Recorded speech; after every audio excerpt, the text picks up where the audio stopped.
Okay. All right. See if you can hear that. Yeah.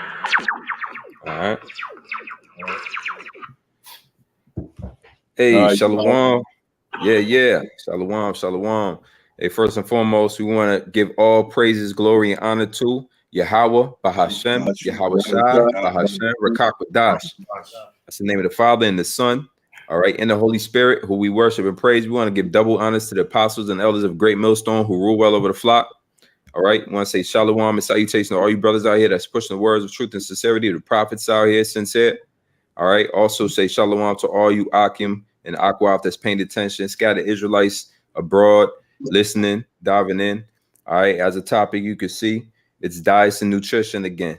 You know, there's many prophetic topics to go into. If you don't understand prophecy, you know, you should be checking out some of the prophetic videos, you know, but since there's so many different facets to our brothers' knowledge and, you know, we accumulate here together and bring up so many different topics that just flood, it's good to get some of these out too. And this one's on diet and nutrition.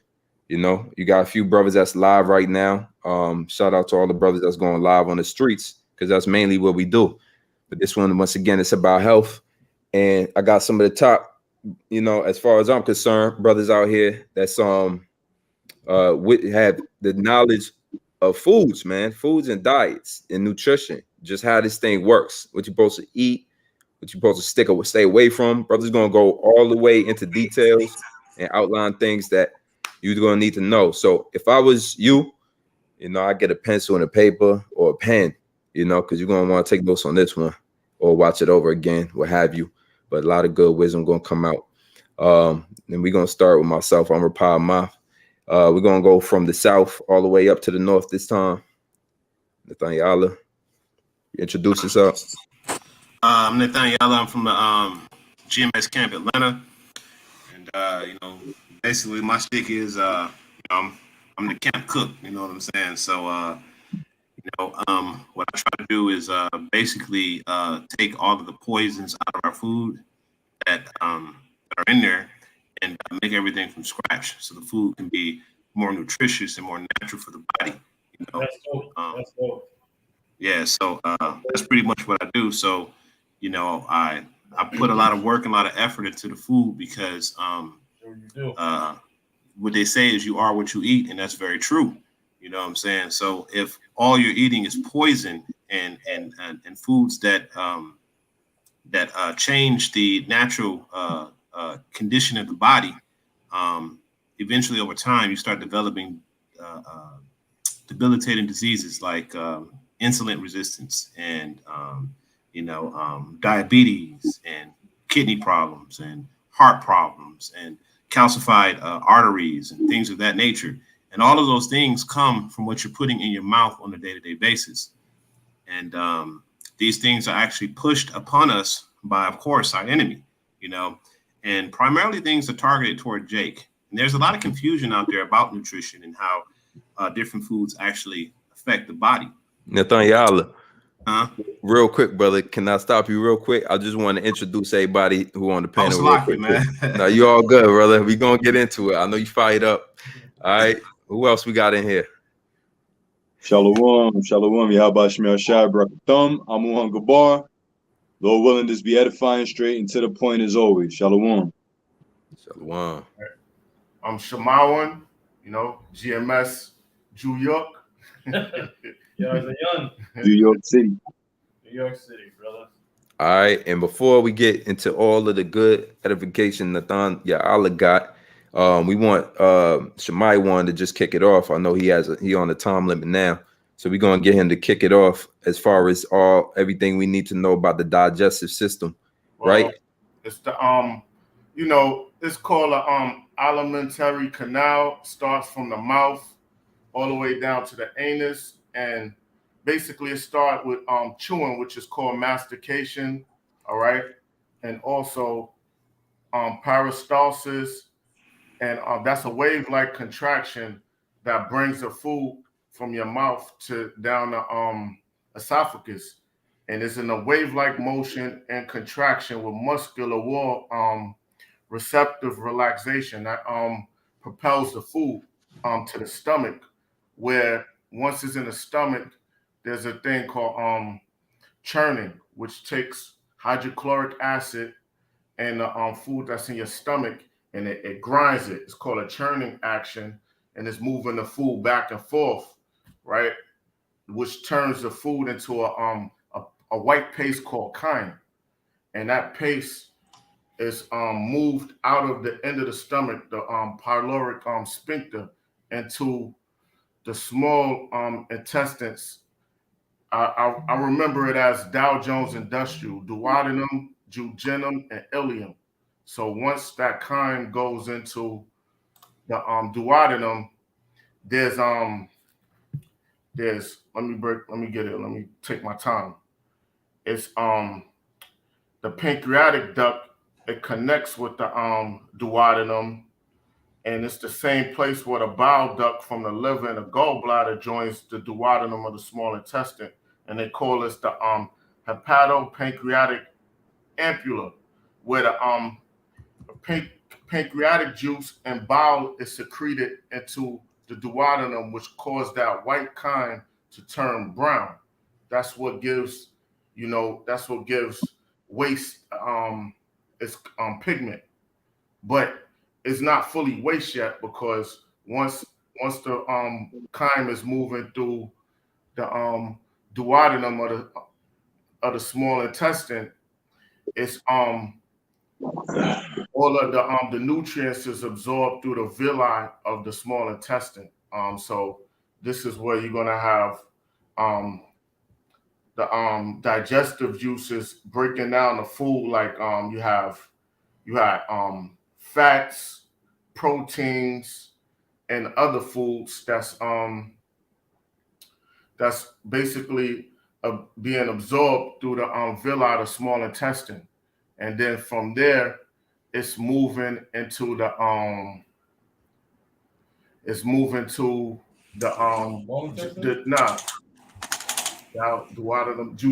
going to move into the jejunum of the small intestine, where it's absorbing water and more nutrients, but mainly more nutrients. And from there, it's gonna leave the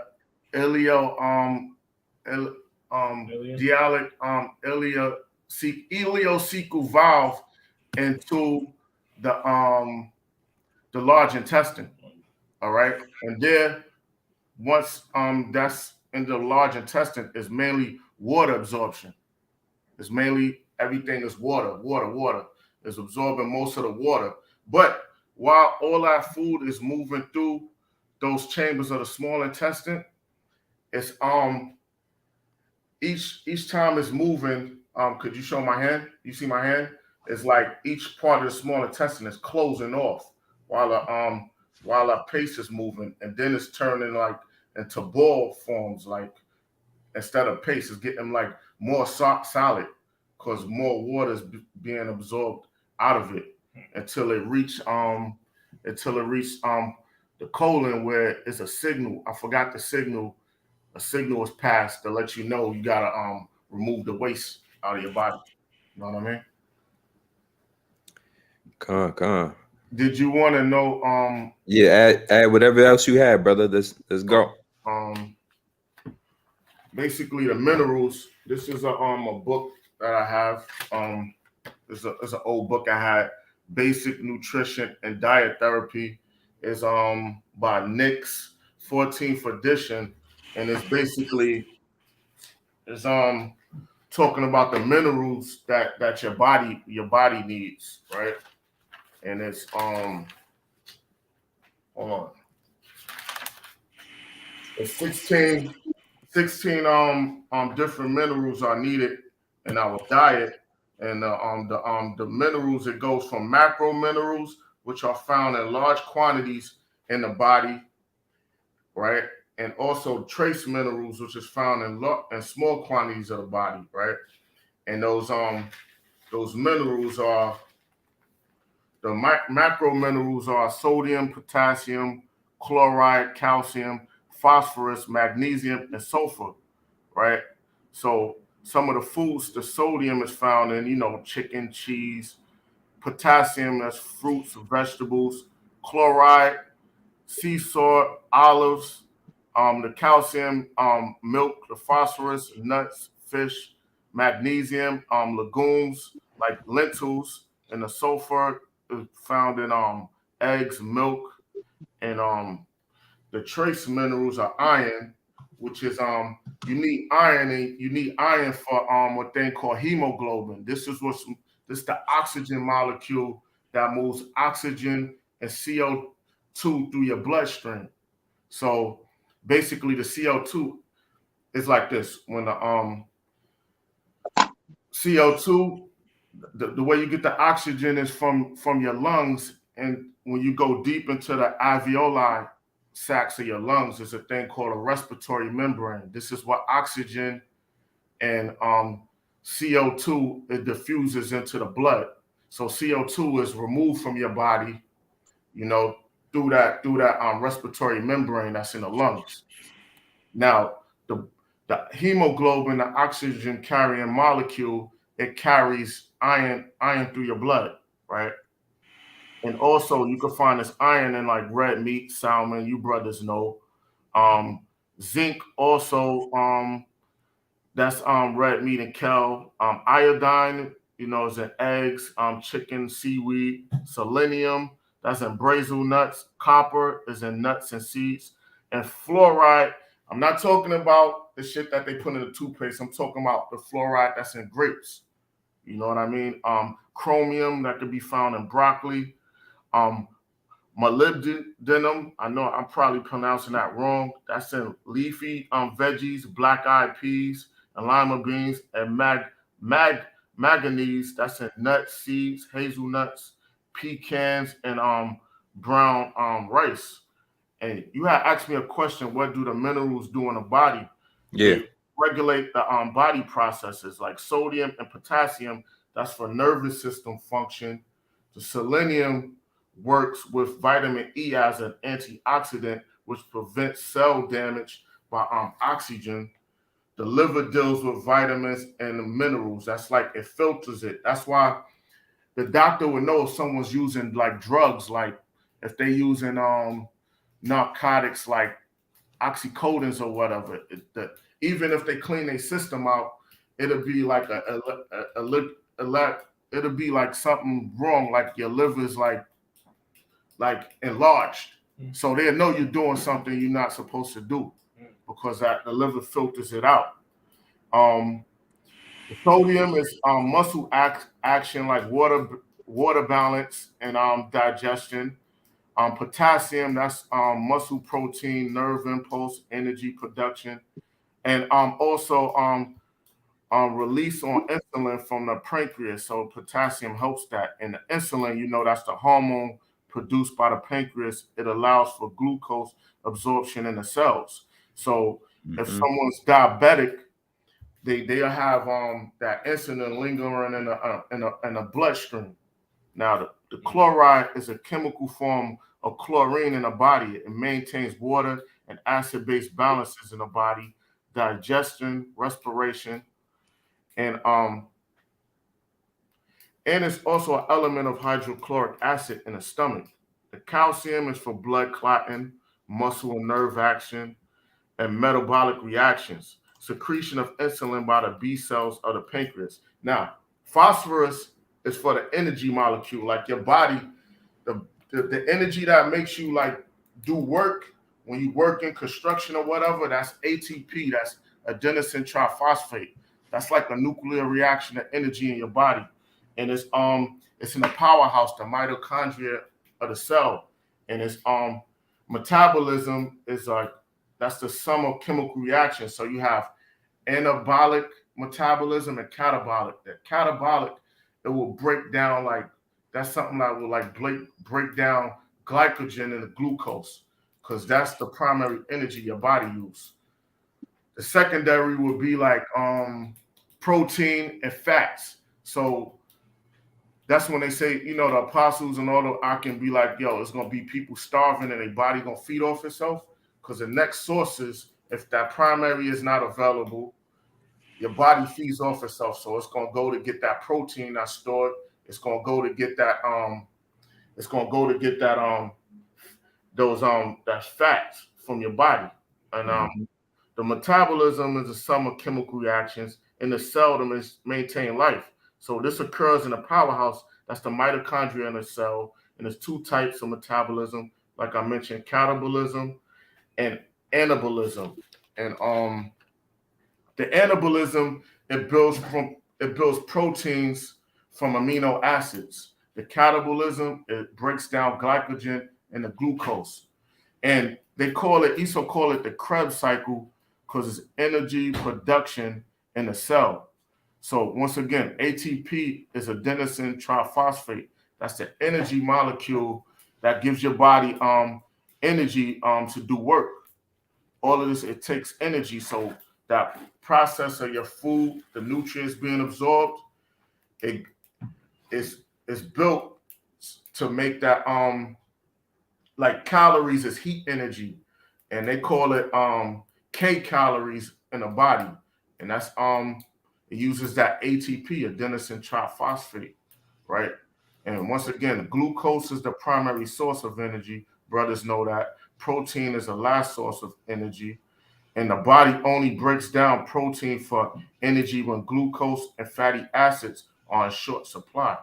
Glucose is stored in the liver for later use. Like that's a storage. If your body don't need it at the moment, it stores it. And magnesium, the other mineral, that's for it makes proteins break down for energy. So it makes magnesium helps for proteins and muscle contraction and for catabolism, breaking things down. Sulfurs, that's protein structure for hair, skin, nails, and cell metabolism and connective tissue. That would be like cartilage. And now the iron is stored in the liver. That's another mineral. Iron stored in the liver and the spleen. It's in red blood cells, because remember we mentioned hemoglobin that transport oxygen and carbon dioxide. Zinc, it helps with wound healing and healthy skin. And the white blood cells in the immune system. Now the iodine, that's another mineral. That's for basal metabolic rate. That's the number of calories you burn as your body perform basic life functions, like, and thyroxine produced in the thyroid gland. So thyroxine is produced in the thyroid gland, and this helps with basically the number of calories you burn in your body, that heat energy. So selenium, it protects the cell membranes, and you need the cell membrane because that's like a city that's protected from. You have your city walls that protects, yeah. And that the cell membrane is mainly like cholesterol, because remember, oil and water don't mix, right? So copper, that's energy production, hemoglobin synthesis. So that helps with the hemoglobin, synthesizing hemoglobin, copper. And fluoride, I'm talking about not the fluoride in the water, I'm talking about the fluoride that's in grapes that helps prevent cavities, to strengthen your teeth. Chromium, that stimulates the action of insulin, and you need insulin. Molybdenum, I might be spelling that wrong, that prevents toxins from building up in the body.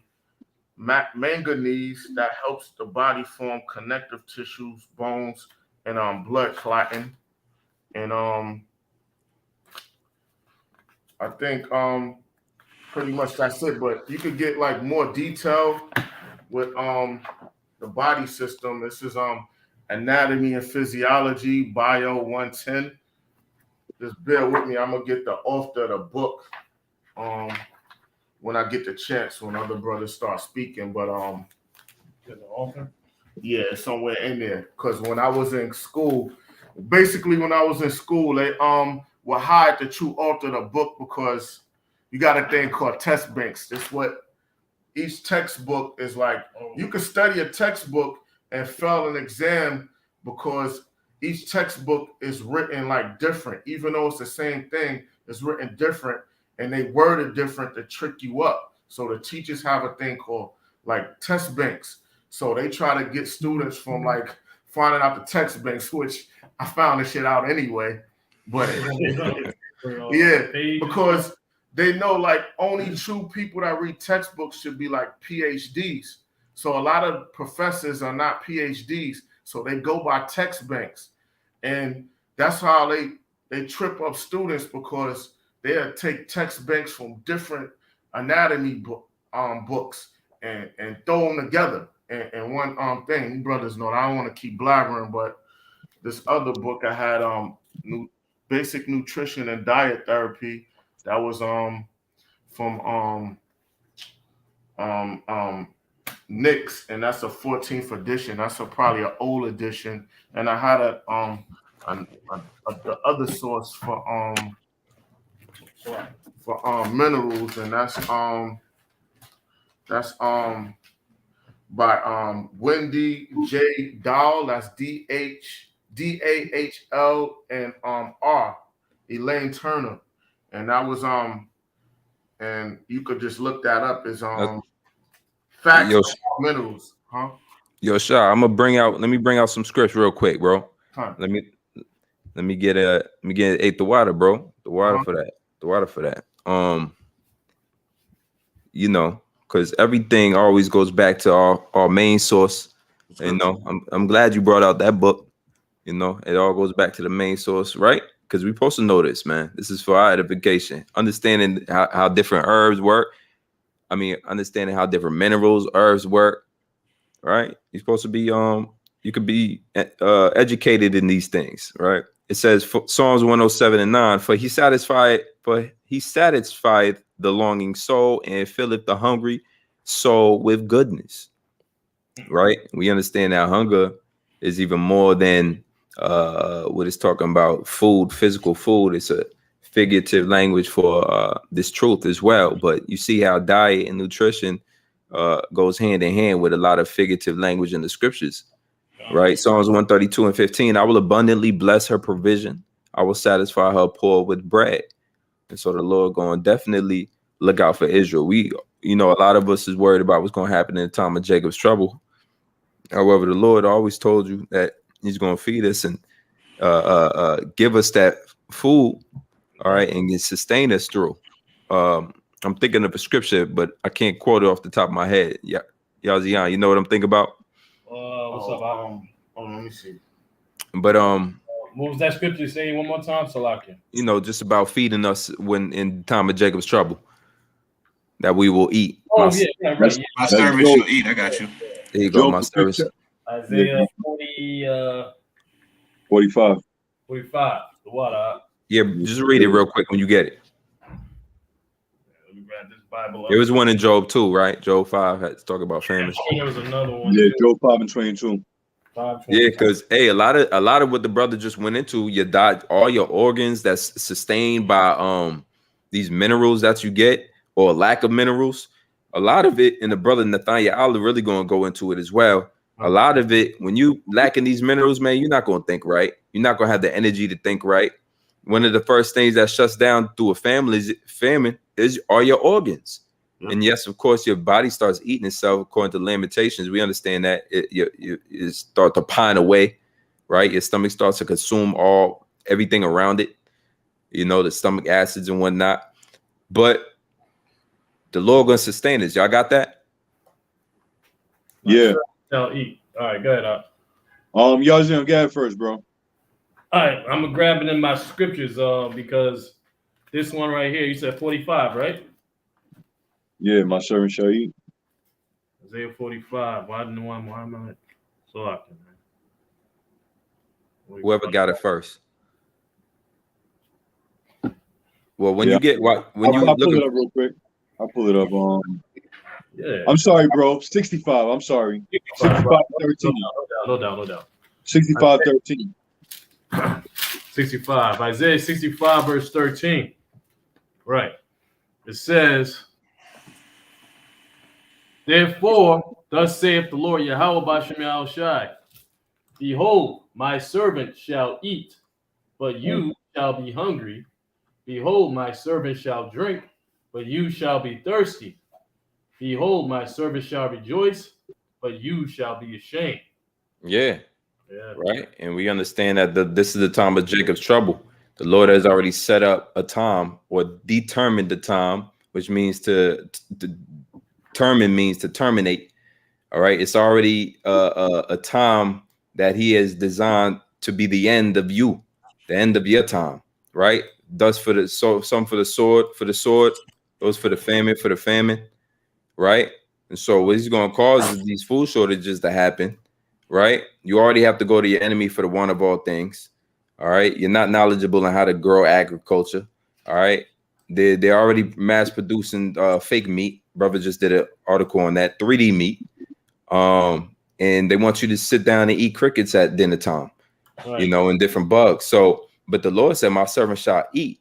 And by the way, according to the scriptures, ain't nothing wrong with eating grasshopper, right? Right. One of the most known prophets, John the Baptist, would eat locusts and wild honey. Mm-hmm. And so my servants will eat because the Lord's servants are the ones that he's going to protect. That means he's not there for everybody. There's going to be amongst the ones eating, there's going to be many that are starving, many more that will starve, many more that will die of thirst, right? I'm sure the body needs drink before it needs food. Right. Right. But read that last part of 13. Yep. Gone. And your body is mostly water. Yeah. Mm-hmm. Right. It says, but you shall be. So like I'll read it again. And part of my voice, I'm It's all right. overcoming some bullshit. It says, therefore, thus saith Yahweh Bashem Yahushai, behold, my servant shall eat, but you shall be hungry. Behold, my servant shall drink, but you shall be thirsty. Behold, my servant shall rejoice, but you shall be ashamed. Yeah, and but you shall be ashamed. So that shame is going to cover all of them, man. The shame is going to cover everybody that denies their heritage. All right, denies their heirship, which is your sonship, your adoption back to the Lord. Your denial of that will cause you to be ashamed when you can't eat and drink anymore. Food shortages. All right. Severe outages of food. All right. A lot of the power outages, if that happens, how is your food going to last through a few days without being frozen? All your frozen foods, all your stored foods, after 2, 3, 4 days, your refrigerator dries them up. And that's another way in which you would be out here starving. But not to veer off too much off topic, I wanted to finish this out so that the brother could jump up. Shemai one, you was good on that, right? Probably a little more. Yeah, I sped up on that because I didn't want to keep. It's all good. We got it. Yeah, we're gonna flow. We're gonna flow with it. This is on verse 25, Psalms 136 and 25. Who giveth food to all flesh, for his mercy endureth forever. All right, so we understand it's the Most High we getting this sustenance from. We never hesitant to remember that. Right. All right. His mercy endures forever, meaning the Lord is going to continue to be merciful towards us by sustaining us with that food and then teaching us which foods to eat and stay away from. Psalms 145 and 15, the eyes of all wait upon thee, and thou givest them their meat in due season. Thou openest thine hand and satisfy the desire of every living thing. So there it is. How you get your satisfaction? From eating. All right. I got something else. Right. Let me finish this out. You got some preset? In a minute. Hold on. Yeah, go. Yep. Let me finish it out. Psalms 147 and 7. Sing unto the Lord with thanksgiving. Sing praise upon the harp of our power. So, verse 14. He maketh peace in thy borders and filleth thee with the finest of wheat. All right. Ecclesiastes 3 and 12. I know that there is no good in them but for a man to rejoice and to do good in his life. It says, and also that every man should eat and drink and all good and all the good of all his labor. It is a gift of Yahweh. So that's what we're dealing with, man. The gift of the Father, which is, the sustenance that we could rely on, man. And the brothers is getting into all of the excellent different foods that the Lord has given us. Hey, bro. Go ahead. I got something real quick, bro. Matter of fact, let me get Job, and then I got an example of something because I just kind of looked into this, and it's heavy through the spirit. But let me go to Job. What I say? Job chapter 5 and verse 19. 19 on down to 22. Because when that time comes, Abarat is our Lord willing. Us brothers out there that have been enduring, doing the work, presenting our bodies a living sacrifice, giving diligence to make our call and election sure, and just pushing, getting down for our crown and do, because this is our reasonable service. Lord's will, when that time comes, we're gonna be fed, just like how how the Lord took care of us in the wilderness. And I want to bring up that example because it's gonna be another wilderness-like event to take place. A lot of Israelites are gonna die down. So this is Job chapter 5 verse 19. He shall deliver thee in 6 troubles, which 6 troubles represent like Jacob's trouble, the time of affliction, which we're approaching that right now. Yea, in 7, there shall no evil touch thee. The 7 evil or the 7 troubles is the ICBM destruction. Psalms 91. All right, only with thine eyes shalt thou see the reward of the wicked. Verse 20 says, in famine he shall redeem thee from death. So brothers going to be taken care of in the time of famine. And guess what? The Lord is going to supply our body with what it needs. Nutritious foods. All right? Ain't gonna be no somebody got to mute their camera. Or their audio. So the Lord is going to provide food, that's beneficial to the body to sustain the body. In that time, ain't be no Lay's, potato chips, and bullshit. The Lord's going to provide us with what we need. And I'm going to get an example in the book of Exodus. It says, in famine he shall redeem thee from death, and in war from the power of the sword, which the World War III is going to be by the way of ICBM missile. All right, which the sword just simply represents death and destruction. It says, thou shalt be hid from the scourge of the tongue, neither shalt thou be afraid of destruction when it cometh. At destruction and famine thou shalt laugh, neither shalt thou be afraid of the beasts of the earth. So during the time of destruction and famine, brothers are going to laugh. Why is brothers going to laugh? Because brothers are going to be eating. All right. The Lord is going to perform miracles somewhere, somehow. Brothers are going to be eating. And real fast, I want to get Exodus chapter 16 and verse 13. And it came to pass that at even, the quails came up and covered the camp. And in the morning, the dew lay round about the host. All right. And this goes back to the wilderness. The Lord fed Israel with quail. All right. Which quail is a lawful bird like poultry to eat. And real fast, I looked up, typed in the health benefits of quail. It says, compared to eating chicken, eating quail is better for you because quail meat is high in vitamin C and iron. Which, think about it, if you wander in the wilderness for how long, you will need vitamin C. You will need that iron. All right, Shammai one, the priest, he done went into how iron and vitamins and vitamin C, which would be considered micronutrients, all right, which is essential for the body, how essential it is for you. We need iron, we need vitamin C. Iron is good for the blood. Vitamin C, we need vitamin C. If you ain't getting vitamin C, and Sunny D is not going to give it to you. Sunny D is just packed with sugar. All right. You could get it from other sources, lemon, garlic, oranges, or you could take a supplement to add on more. But anyway, it says quail meat is higher in vitamin C, is better for you. Quail gives you vitamin A, whereas chicken does not. And quail also gives you more minerals and amino acids than chicken meat. And that's heavy because Jake loves chicken. Jake thinks chicken is the most healthiest thing. Chicken breast, grilled chicken breast is the most healthiest thing. But here it is right here, right now. The Spirit, the Lord gave Israel quail to eat in the wilderness.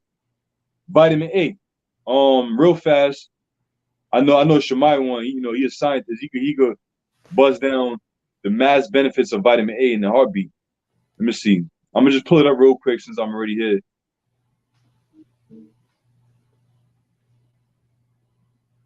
Vitamin A benefits real quick. It says vitamin A is important for the immune system, reproduction, and growth and development. See, it just tells you, but chicken doesn't provide that, but quail would, or quail does. Normal vision, vitamin A also help your heart, your lungs, and other organs work properly. All right, and And you know, hey, that's pretty much it right there. But you know, I just looked it up, the health benefits of quail.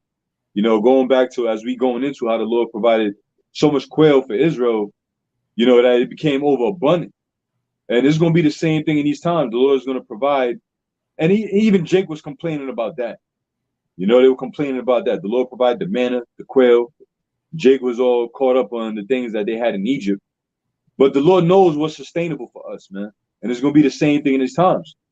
You know, Jake may find a little quail or something in time. I'm talking about 2/3.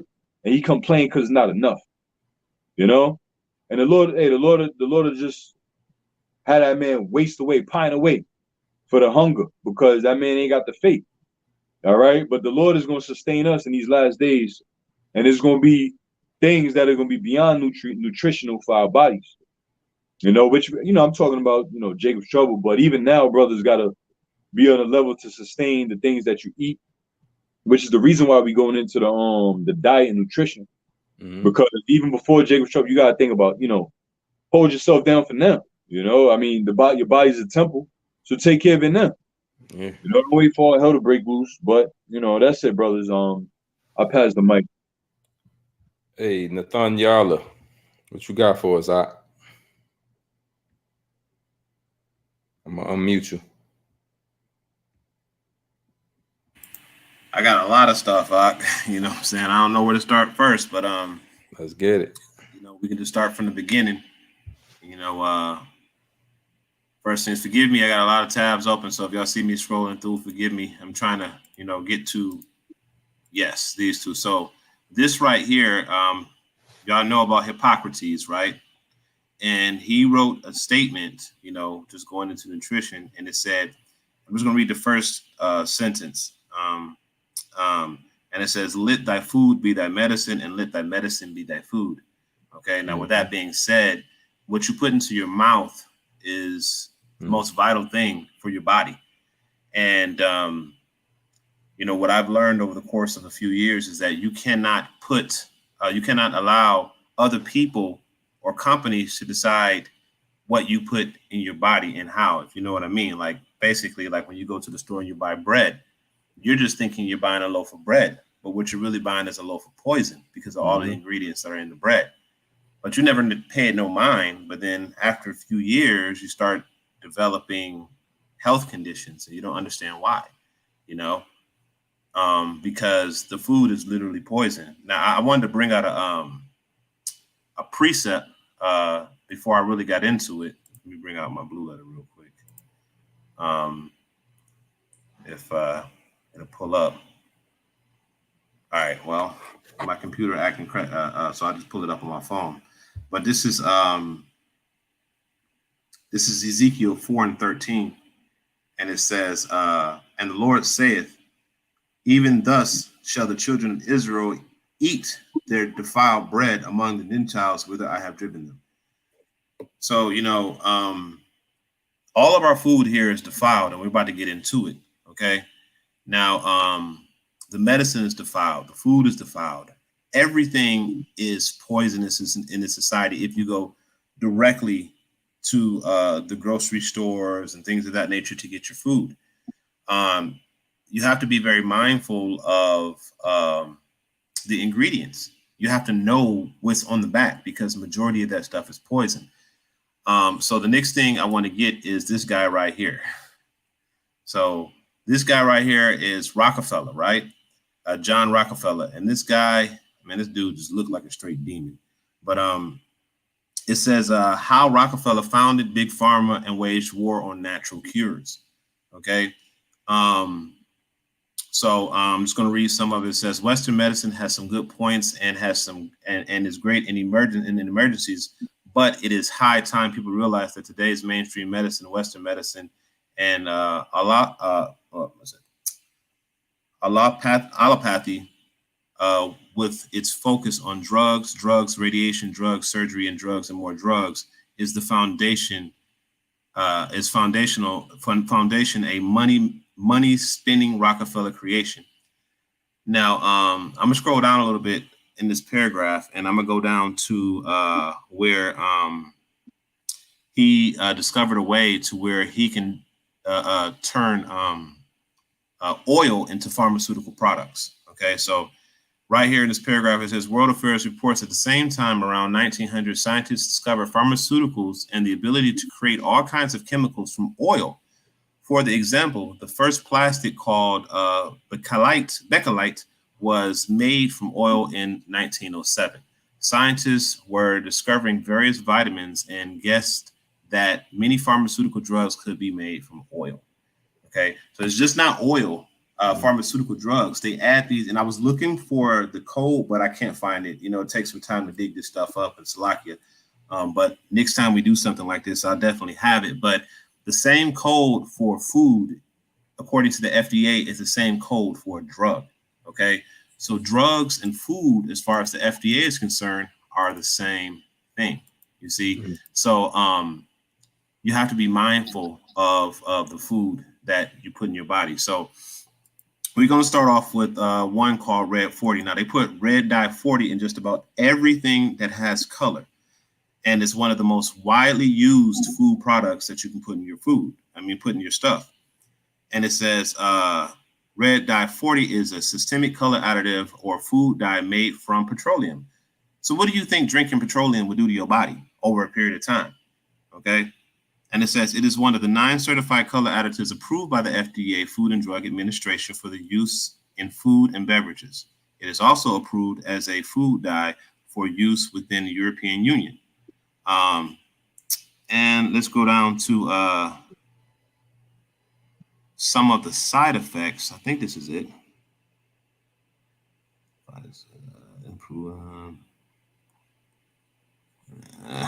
Scroll down a little bit more. It's probably down. Okay. Based on current evidence, the Environment Protection Agency has determined red dye 40. No, that's not true. Red dye 40, I didn't go through all that article pretty well, but red dye 40 has been proven to cause cancer. It's proven to cause right here, ADHD.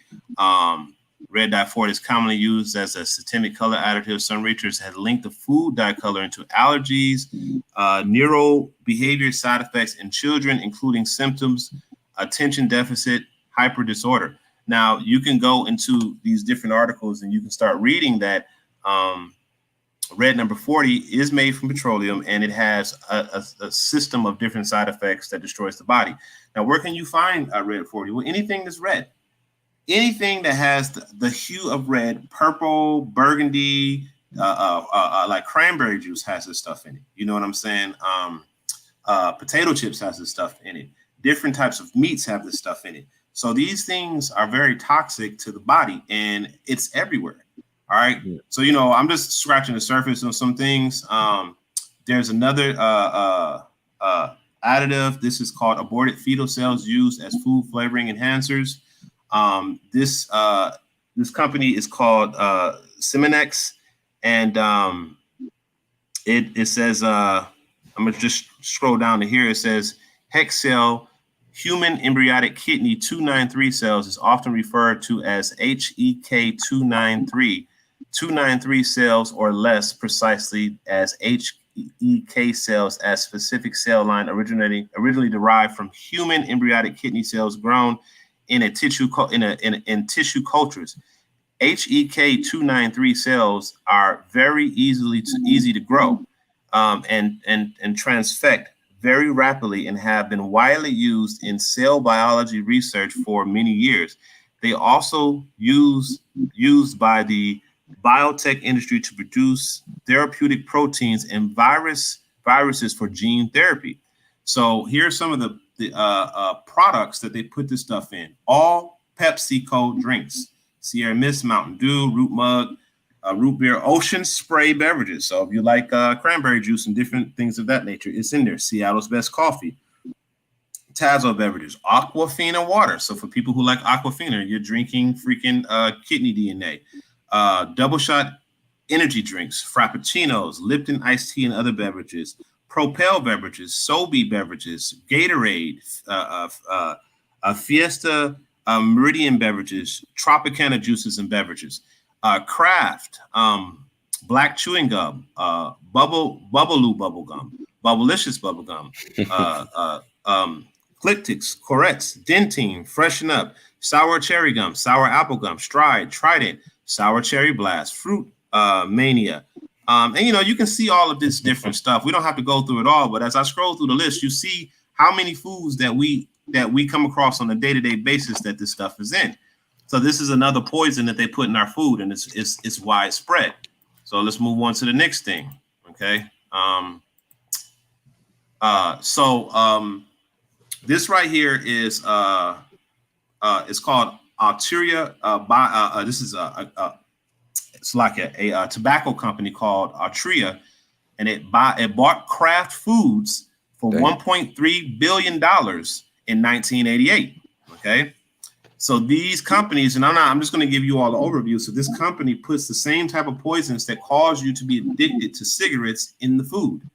Okay, rewind to 1985. Arteria buys General Foods, so your general food like Kellogg's and those different cereal components are Jell-O. All of those different things are owned by these tobacco companies. Okay, Arteria buys its rivals out of food.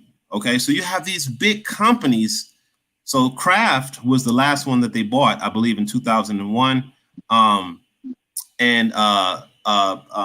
A lot of their foods are banned in other countries because they are poison. Okay, and the people in this country are just so gone in the mind that they don't even take the time to research what's actually in the food products that they here it is right here. The dangers of red 40 to a person's health. And it said, go ahead. Yeah, shalom to Akim Yabashim Shabakatam, man. What's going on? Absolutely. Call it the wild, brother. So I wanted to compliment the brother Nathaniel, and he's a good kinsman of mine. I've seen him in action. He actually practices what he preaches.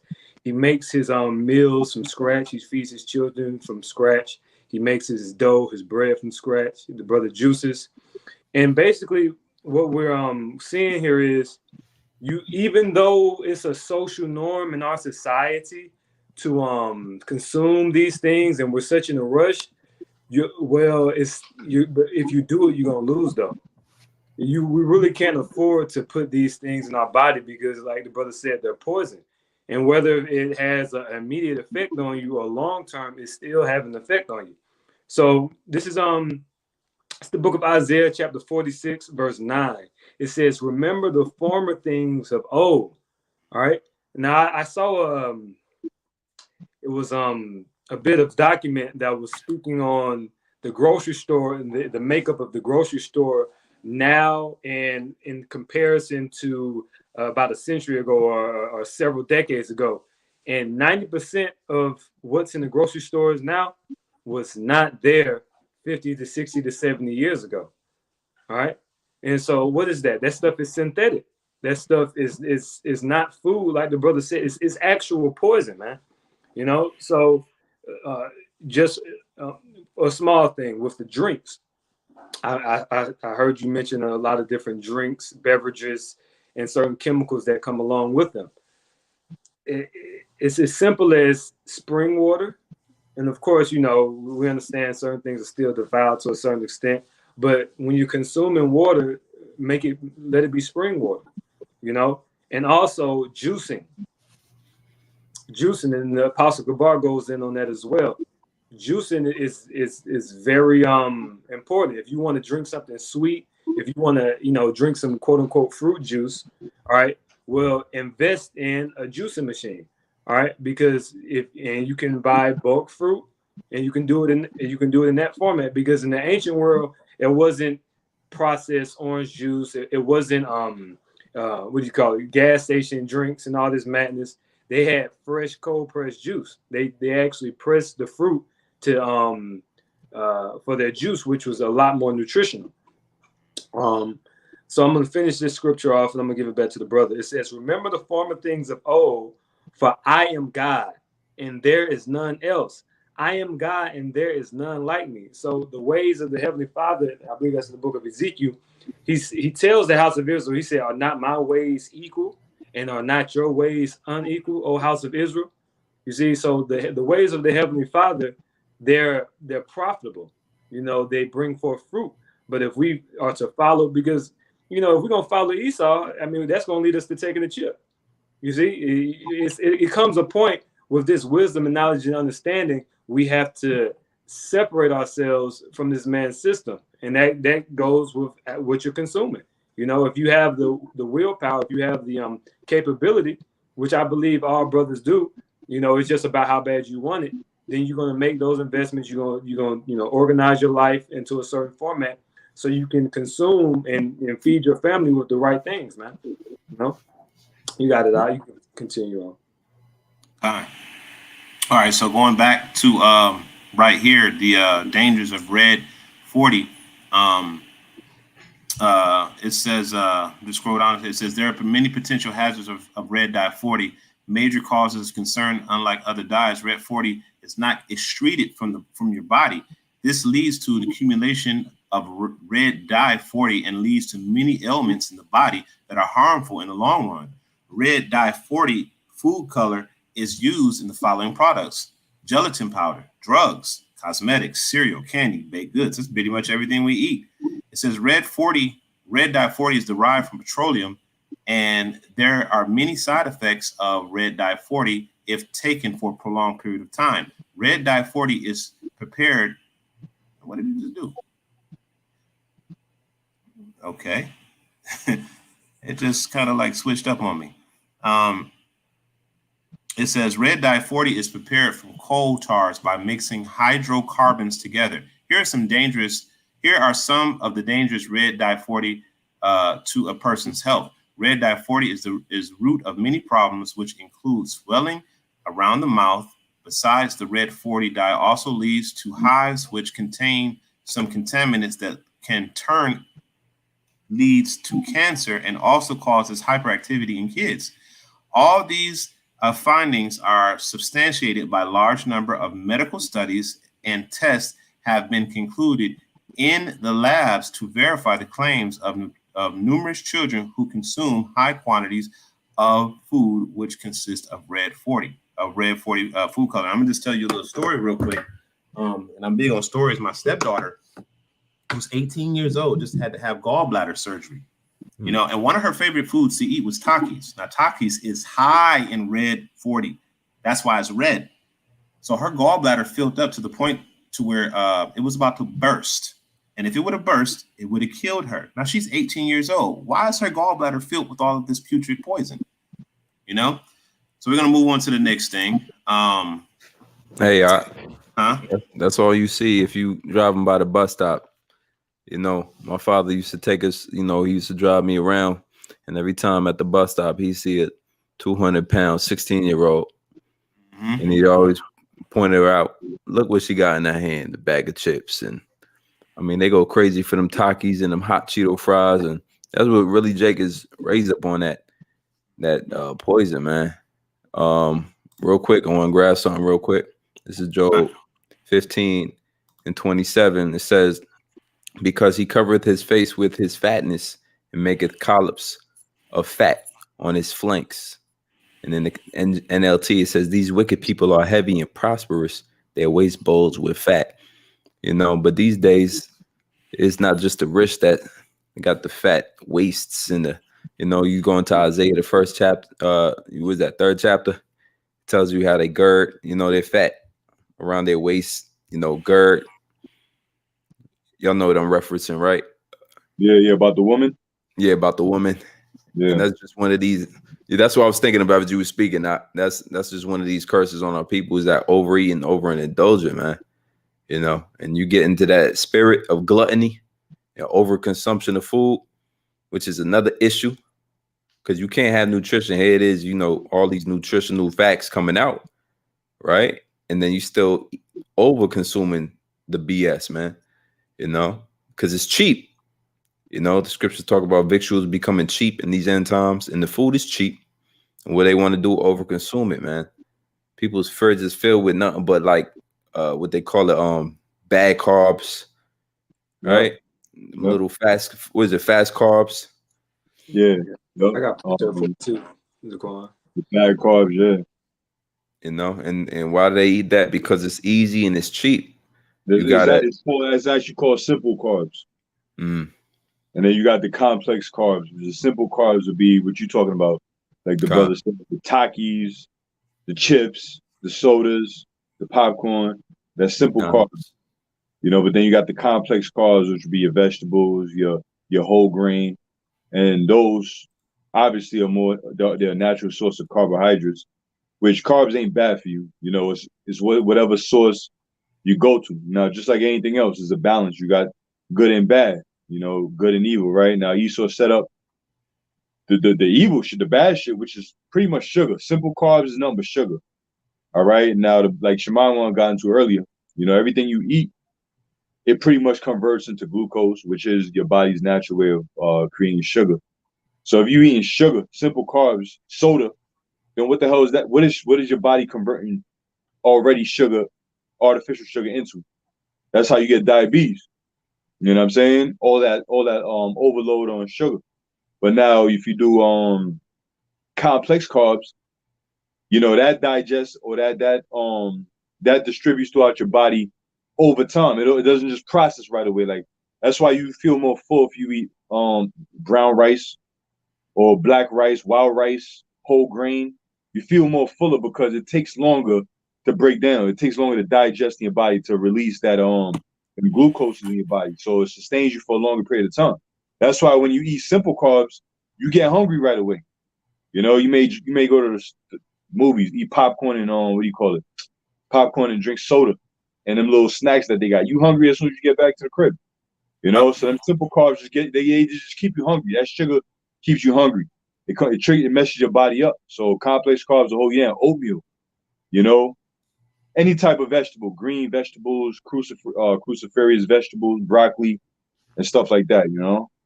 But yeah, just to answer your question, bro, you said what was it? Simple carbs versus complex carbs. You know. Hey, Yaquab, you got some? You got a preset? Yeah, I got a preset.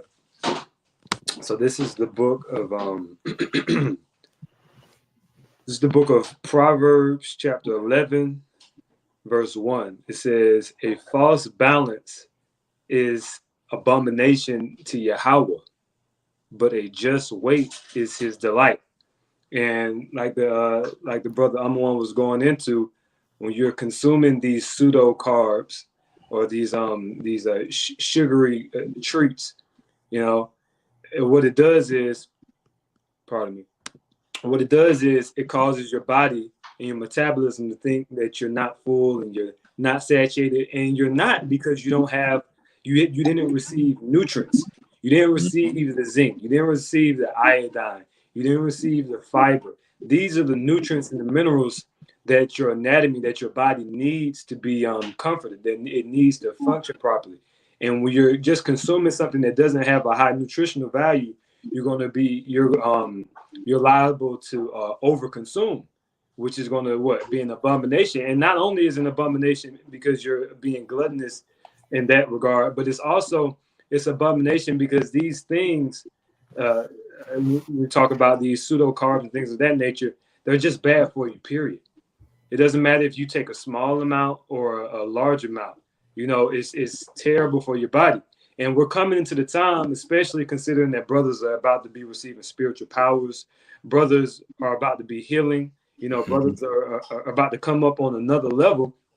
So we really do, Lord Yahweh Shema Shai, he really is requiring us to separate ourselves from this man devices, because this food, when you're dealing with, of course, we understand that, yes, you know, it's not the food that it was 1,000 years ago. It's not the Garden of Eden.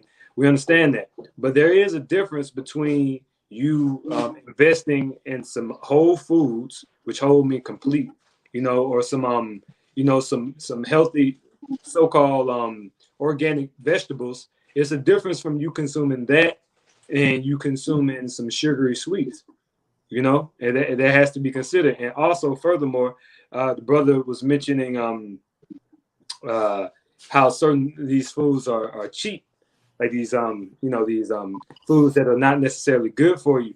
but it's a way you can go about consuming healthy food. You can meal prep, which that's going to save you more money than you going and buying this bullshit. Period. If you meal prep, it saves a lot of money. And also, you know, we're a family. We're, you know, with the Akim, so on and so forth, you can consider wholesale. You know, wholesale saves a lot of money. So, say for instance, you can wholesale on, you know, bags of rice and split it up amongst maybe another brother. So a brother have some brown rice for his household. You have brown rice for your household, and you can eat a big 20-pound, 30-pound bag of rice that'll last you a long time. You can go wholesale. You can go to the meat market and get a goat's leg or a cow leg, something like that. You know, you go in with a couple brothers. You know, it might take a little bit longer. Like, okay, I got to process it. You know, maybe butcher it up a little bit. It's only gonna take a couple hours though, but you're gonna be eating completely different. Sometimes we just got to slow down and just reprioritize what we consuming. You know, you go ahead, Akim. Brother Nathaniel, you want to get back in it? Gone, man, gone. It's a couple more articles to go over, and just to land back on what the brother was saying. You know, we had actually been talking about purchasing a cow and having that thing slaughtered. You know what I'm saying, on our own. You know, but yeah, because you know, I got some Issacharites that have a farm. You know what I'm saying? And we've been talking about purchasing an organic cow, a cow that's grass-fed, that doesn't have that bovine growth hormone in it that causes the meat to become putrefied. The meat isn't cancerified. They're not cutting out the cancerous tissue and then selling it to you, because that's what they do. But I'm going to continue on with these articles. Then we're going to go into the what you can do. You know what I'm saying? So this right here is 30 common U.S. foods that are banned in other countries. Oh, yeah. So farm-raised salmon. People in the United States love salmon. However, farm-raised salmon available in America is fed astaxanthin to give it its color. Salmon containing this petrochemical is banned for consumption in Australia and New Zealand. So, as you can see, they put in petroleum products in the food. Okay. The next one is dairy with RBST or RBGH hormones. Milk in the United States, unless marked as otherwise, is treated with a RBST or RBGH, which are artificial hormones that stimulate milk production. The FDA says that there is no difference in the milk produced by cows treated with the hormone, but countries like Canada and those in Europe, the European Union, banned it. Yeah. Okay. So continuing on, Mountain Dew. We already know about that. You're drinking that, you off anyway. Chicken. Yeah, chicken banned in other countries. Chicken produced in the United States gets washed in chlorine to reduce the risk of spreading disease and illness like salmonella. The practice is banned in the United Kingdom and in Europe because it promotes unsanitary farming practices. So basically, they can treat their chicken like garbage, and the chicken can be covered in fecal matter, and then they'll just butcher it and sell it to you. You know, and they'll even sell you birds that died on their own accord. You know what I'm saying? A bird that just died, and they'll kill that thing, put it on the shelf, and sell it to you because they have techniques used to preserve and to make these meats look better than what they actually are. All right. The next is beef. Beef with ractopamine.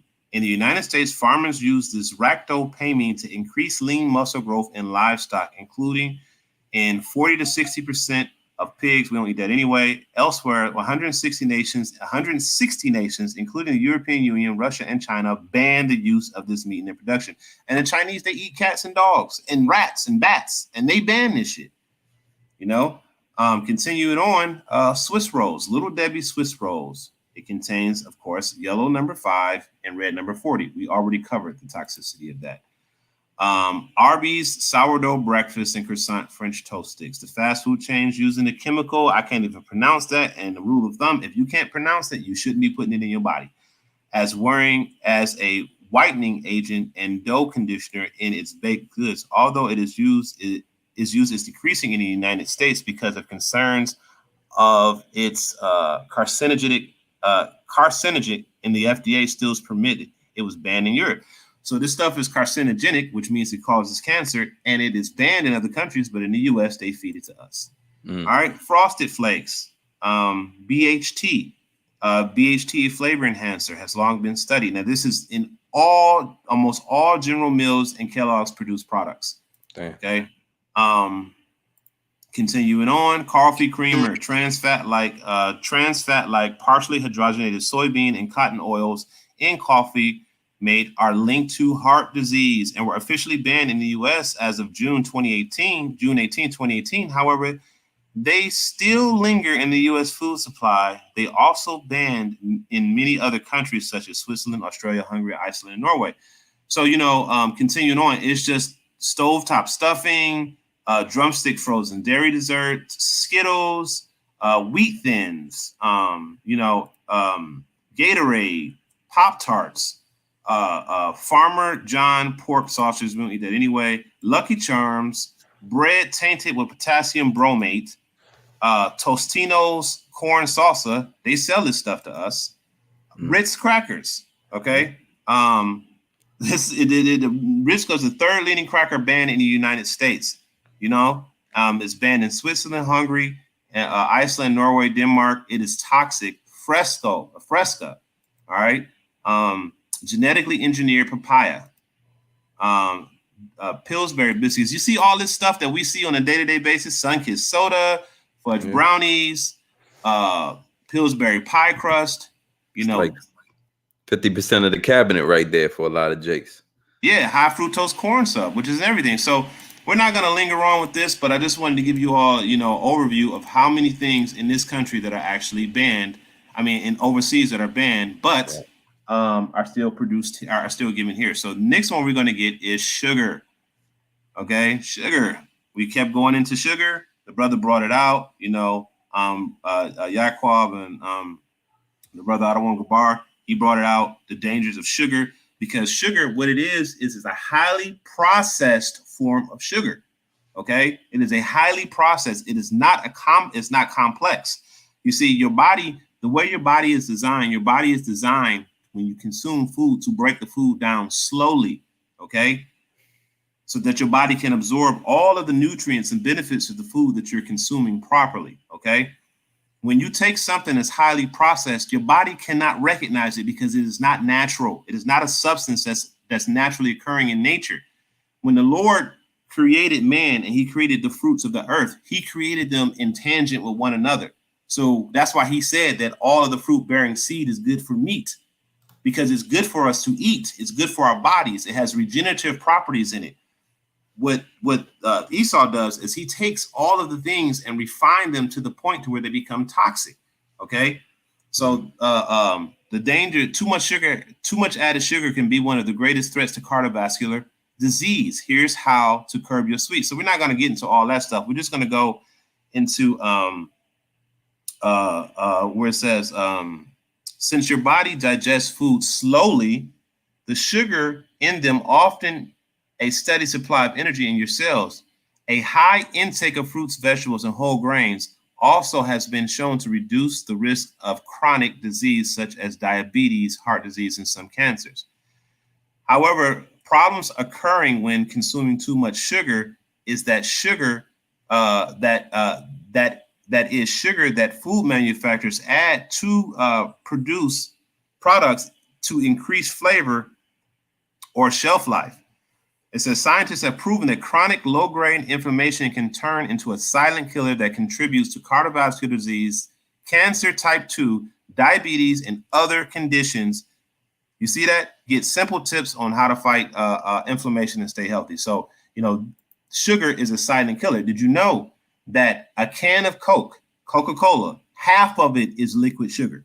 The whole can, half of it is liquid sugar. Now, let me tell you something. If you take the amount of sugar that's in a Coca-Cola and just drink it, you will vomit it up. Your body will not recognize it and your body will vomit it up. What they do is they put a certain chemical inside of the Coke to trick the body into thinking that it is actually something that the body can use. Damn. So then your body keeps it down. That's what they do. You see what I'm saying? So your body is keeping the poison in. So now you're wondering why we have this influx of diabetes, this influx of heart disease, of hypertension, all of these fungal infections and different things that are happening to the body, because things that you were never meant to eat are going into your body. Okay, so we're going to continue on. Wax on fruits. Okay, so when you go to the store and you buy fruit, you notice that it's this shiny substance on the fruit, right? You notice that, right? You see this. What is that? That is a preservative that they spray on the fruit to make the fruit last longer. Well, this wax causes a lot of diseases in the body, okay? Because it is a petroleum-based wax. You see? And it says right here, it says, ignorant is bliss unless you are on a special diet or prefer to avoid eating fossil fuels. So, you know, you can get into this, but this article, for time's sake, I'm not going to read it. But just to tell you all, wax coatings are put on these fruits as a preservative. And if you don't wash them off properly, you are eating the wax. This stuff is on strawberries, cherries, grapes, apples, oranges, peaches, plums, whatever you can think of that's in the store. It has this wax coating on you. Have you ever wondered how is it that this? Let the people know how to wash it off correctly. Okay, so the crazy thing is that if you take baking soda, okay, water and vinegar, it will dissolve the wax from your fruits and vegetables. So everything that I eat, including like chicken or beef or anything, I always wash it. I wash the meats in vinegar, because once you put the meat in the vinegar water, you will start to see the bacteria, the fungus, and the mold separate itself from the meat. Okay, because if you eat that, you're eating the fecal matter from the food being processed in unsanitary conditions. You're eating that. Okay, you're eating the chemicals that are on the food. Okay, so when you soak that food in the vinegar extracts all that stuff, and you can see it in the water. And the same with the fruits. The fruit will actually change color. Not the fruit, but the water will actually change color to like a light brownish color, because the alkalinity of the water is going to cause the oil to dissolve. Okay, so that's how you get it off. But it's better to try to find organic fruits that are not sprayed with the substance in the first place, because truly, if it's sprayed with the substance is going to absorb into the fruit itself. So even if you get all of the wax off, it's still within the fruit itself. So when you eat the fruit, you're eating this poison. Okay, so we're going to close that out. Now we're going to go into some of the health benefits of eating healthy. A healthy diet is typically includes of nutrient-dense foods from all major food groups, including lean proteins, whole grains, healthy fats, and fruits and vegetables, and many colors. Now, I just want to clear something up. They will have you believe that animal fats like butters and things of that nature, and olive oil and avocado oil are bad for you. No, these fats are actually good for the body. Okay, because these fats are the ones that causes mineral and energy transfer throughout the body. Okay, now homogenated oils, or oils that are created under high pressure and high heat, like rapeseed oil, which we call canola oil, is highly toxic. Okay, vegetable oil, which it's not actual vegetable oil, it's made from I can't remember exactly what it's made from, but it's not made from the vegetables that you and I eat. They just call it that. Cottonseed oil, grapeseed oil, all of these different oils that are created under a high pressure and high heat are very toxic to the body. Okay, so I just wanted to point that out. It says eating habits also include replacing foods that contains trans fats and added salts and sugars with more nutritional options. Now, salt is also a big killer. You know, sodium is too much sodium can do things like clog up your kidneys, okay, and cause high blood pressure and things of that nature, because of the sodium content in the food. Now, you think when you eat food, right, you think that, oh, it doesn't taste salty. It doesn't. There's no. Esau has a way of making, because he puts the salt and the sugar in the food as a preservative. Okay, these things are preservative to keep the food fresh. Have you ever wondered why a loaf of bread? Now, I make bread fresh. How is it that a loaf of bread that I put in my cabinet will last 2 weeks, but a loaf of bread that I make from scratch will last 3 days? What are you putting in this bread to make it last so long? You see? So I'm going to eat that. My children are going to eat that. And this is why we become obese. This is why we become sick. This is why we have a weak immune systems, because of the poisons that they put in the food on the shelf. Okay. It says, now we're not going to get into this. We're just going to get into the whole thing. We're just going to get into high blood pressure or hypertension is a growing concern in the U.S. The condition can lead to heart attack. It may be possible to prevent up to 80% of premature heart disease and stroke diagnosis with lifestyle changes. Now, I just want to get into something.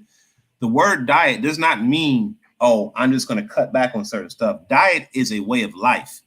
Okay. A diet literally means a way of life. So when you eat certain foods, that food is your way of life. That is how you're living from day to day. And as I brought out earlier, you are what you eat. Let thy medicine be thy food, and thy food be thy medicine. So if you're eating garbage, you're putting poison in your body. If you're eating pink slime from McDonald's and Burger King and things of that nature and artificially made buns, you're putting poison in your body. This is why we have such, and let me tell you something, Jake is a target. This is why all of these different these different food companies primarily target impoverished neighborhoods. That's why when you go into certain neighborhoods, it's what we call a food desert, because they don't have the nutritionally dense food that you will go out in the Edomite neighborhoods and pick up. You see what I'm saying? So Jake is at a disadvantage. They purposely put certain toxic foods in Jake community, like milk, for instance, like we just read about the milk with the certain chemicals in it. That stuff is shipped out into Jake neighborhoods. You know what I'm saying? And our people be drinking that crap. It says the food people can eat can reduce blood pressure and help keep their hearts healthy. Okay. So we're just going to get into some of this, eating plenty of vegetables and fruits and whole grains. Now, this is really important because fruits, vegetables, and whole grains, especially fruits. Fruits is one of the best things you can eat because fruit contain the fiber and the pectin within the fruit to make you feel full. Okay. Also giving you the same benefits. Got a quick one for you. Go ahead. This is Genesis 1:29. And Yahweh said, behold, I have given you every herb bearing seed, which is upon the face of all the earth, and every tree, in the which is the fruit of a tree yielding seed. To you it shall be for meat, and to every beast of the earth, and to every fowl of the air, and to everything that creepeth upon the earth, wherein there is life, I have given every green herb for meat. And it was so. See? You got it, brother. Beautiful precept. Okay. So let me ask a question, and it's a rhetorical question. When you eat fruits and vegetables, is the fruit alive or dead? It's alive. It's living. It's living. So you're putting living, a living organism into your body to regenerate your body. You see? But when you go out and you eat what Esau has done, you're not eating living. You're eating death. So what happens? What comes with that food when you eat it? All of the diseases and problems that come with it. Okay. So fruits, whole grains, choosing fat-free or low-fat dairy products, fish, poultry, beans, nuts, and vegetable oils. Now, vegetable oils, no, that's not true. Vegetable oils are very toxic and caustic for the body unless it is olive oil, avocado oil, coconut oil, or different types of butters that are organic butters, butters that come from cows. All of these things are good for you. Regardless of what they say, it's good for you. Limiting drinks and foods that contain added sugar. Everything has a ton of sugar. This is why we make our food. I make my food from scratch. Okay. Not only does the food taste 100 times better than buying it, it is better for my body. Okay. Restricting sodium intake to less than 2,300 milligrams per day, ideally 1,500 milligrams per day. We were just talking about the consumption of sodium. All right. So I'm going to get into some things that can help your body. Okay. So these are some of the, before I get into that, these are some of the things that causes your body to become into a dis-ease state. Now, there's something that we have, it's called the microbiota gut-brain axis. Okay. Now, I'm not going to get into the specifics of the article because it's kind of a complicated read. But what I will say is that there is a direct correlation between the functionality of your brain and the health of your intestines. Okay. It is a direct correlation between what you put in here and what goes in here. You see what I'm saying?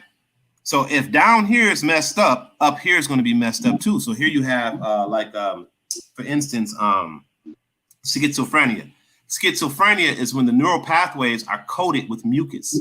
Okay, where does that mucus come from? It comes from the bull crap that you put inside of your body. Okay, because none of this stuff isn't being expelled properly out of your body, because most people have at least 10 pounds of poop inside of their stomach, and they eat a whole bunch of toxic foods that clog up their intestinal tract, so they cannot discharge the waste properly. So over time, the poop builds up in their stomach, and then because they have bad gut health, which is the center of the health of the body, right? This is where your intestines is the primary place where all of the health is distributed at. This is where you have the most receptors for vitamin and mineral absorption in the body. This is where your water and your food is dispersed throughout the body. It all goes through your intestinal tract. So if your intestinal tract is unhealthy, the rest of you is going to be unhealthy as well. Now I got a precept, bro. Go ahead, Op. This is the book of Ecclesiastes, chapter 31, and I'll start at 19. It says, very little is sufficient for a man well nurtured, and he fetcheth not his wind short upon his bed. Sound sleep cometh of moderate eating. He riseth up early, and his wits are with him, which is his mind. Just to add on to what you're saying through the spirit, you know, the gut, the mind and gut health, how they coincide with each other, what you eat, them like you just mentioned, the pounds and pounds of toxic waste, which is the fecal matter, the shit, you know. So sound sleep comes from moderate eating. So moderately eating, and not just moderately eating, but eating the right foods, like you mentioned. Also, diet means a way of life, proper diet. All right. It says he rise up early, and his wits are with him, meaning his mind. All right. So you eat right, your mind will be right. Point blank. Period. You know, you eating, because remember, parasites is another thing. You know, parasites can infest the body and really take control of your body. Parasite is a demon. A parasite can really take over your mind, bro. Mm-hmm. You know, we probably get into that now or some other time, but parasites is a damn demon. You know, it says his wits are with him, but the pain of watching and chola, which is a disease and sickness, and the pangs of the belly, the pains are with the unsatiable man, a man that doesn't have control over what he eats. So what happens with that man that does not have control over what he eats? He ain't functioning properly. His mind ain't right. All he can think about is eating. And guess what? He's targeting the foods that are high in MSG. You know, like you said, Esau be high in the salt. You know, the preservatives, because we know salt is a preservative. You know, and things that last long, it's got to be high in salt, aka sodium, to have it be lasting that long, giving them long shelf lives. You know, canned goods, high in salt. You know, a lot of things that just last long is just high in salt, sodium. You know, but anyways, you know, just to land back what you're saying, it says, and if thou hast been forced to eat, arise and go forth and vomit, and thou shalt have rest. And that's funny, it says vomit, because you mentioned also too how with the Coca-Cola, because they did a diagram.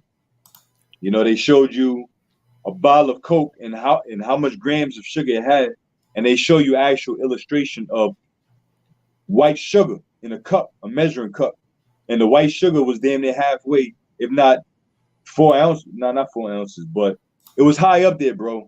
It was enough that if you swallow back that white sugar, you would vomit. As spirit, you know, you would vomit. Up. You know, yeah, absolutely, bro. Cotton candy ain't nothing but sugar. You know, hey, bro, this diet shit is serious, bro. Matter of fact, let me get one more precept, and I'm gonna let you go on with that. What you're saying, bro. This is the book of Proverbs, chapter. Hold on one second. Hold on 1 minute. Bear me one moment. This is Ecclesiastes chapter 30, and verse 15. It says, "Health and good estate of body are above all gold." So being healthy, you know, having a healthy state of body, a good estate of your body, is above riches. And how does that come? One, by following the dietary laws of the Heavenly Father. You know, that's number one. Number two is having a balance. Because even though the Lord gave us dietary laws, don't mean you can overconsume beef, lamb, you know, things that are edible. Don't overconsume it. There's a balance behind it. And even exercise, which Lord willing, I repile mouth. You know, you said that was gonna be the next the next segment of your show eventually was the exercise. But even that comes into play when it comes to the diet. The body functions as a unit. You know, you can't have one without the other, bro. You know what I'm saying? Sleep, diet, health, nutrition, exercise, they all play a major role into making this body functional. And the Lord gave us these things, even though we in his weak, decrepit bodies, there's a level of maintenance we got to keep even still. You know what I'm saying? So it says health and good estate of body are above all gold, and a strong body above infinite wealth. So it's best to have a healthy body, healthy state of mind, because if you have a healthy body, your mind is healthy, you eating right to the best of your ability. Now we know we in hell, don't mean we got to eat shit that hell have to offer. You know what I'm saying? The low grade stuff. Yeah. You know, even though we try to get the good fruits and vegetables and all that, we still gonna get the bullshit. But it's better than eating them fast food, them trans fat, food them fats that change up in your body, clog your arteries, you know, raise your blood pressure, give you diabetes, you know, allow, you know, not having your body to produce its own natural insulin, you know, stay away from them things, man. And that's what this lesson is gearing towards. You know, if you've been following, it says there is no riches above a sound body, a good body, a body that is healthy. You know, no riches can top that, because you can't buy a healthy body. Doesn't matter how much heart transplants you get, how many kidney transplants you get, liver transplants, or whatever type of transplant you're trying to get, it's never going to be the same. All right. Like I was telling a dude on the job today, we was talking about something, but they say 30 years of a bad diet, you can't make up for that in 3 months or 3 years. You know what I'm saying? You can't. It's impossible. You know, it's impossible. You done wore your body out. You done wore yourself out for 10 years, 20 years, but you expect fast results overnight. That's impossible. That's why, again, brother, like you said, Nathaniela, the word diet, it literally means dietero and whatever tongue I forget, but it literally means a way of life. You know, a diet is not just a phase or a segment of your life. Yeah, I'm on a diet. It's really your lifestyle, bro. Now we come short, we fall off. We don't fall off plenty of times. We eat good, and then some shit may happen. You exercising, some shit may happen. You may lose your job, then you home for a couple months. You may get laid off. Now you home for a couple months. Now I was thinking about this earlier too. Working is great. It's good to work. You know what I'm saying? We're supposed to all be working as men, and work actually occupy your time, because without work actually going on a job and laboring, let's say you go out there, you working for 8 hours. It take you an hour to get there, hour to come back, and then 8 hours actually working. That's 8 hours just exercising yourself, you know, moving, physically, grinding, whatever. Now, if you don't have them 8 hours, now you got 8 hours idle time at home. Doing what? Sitting on the couch, getting fat, drinking liquor, being bored, doing bullshit, you know? Yeah. So, hey, I use work as a stream of, you know, trying to stay fit to the best of my ability, bro.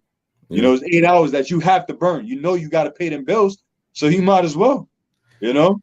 Hey, when you're working also, brother, you can monitor your body. Like, there's some days you're gonna come in you groggy. Yesterday you was good, but today you all messed up. You start considering what you ate. You start considering how much sleep you had.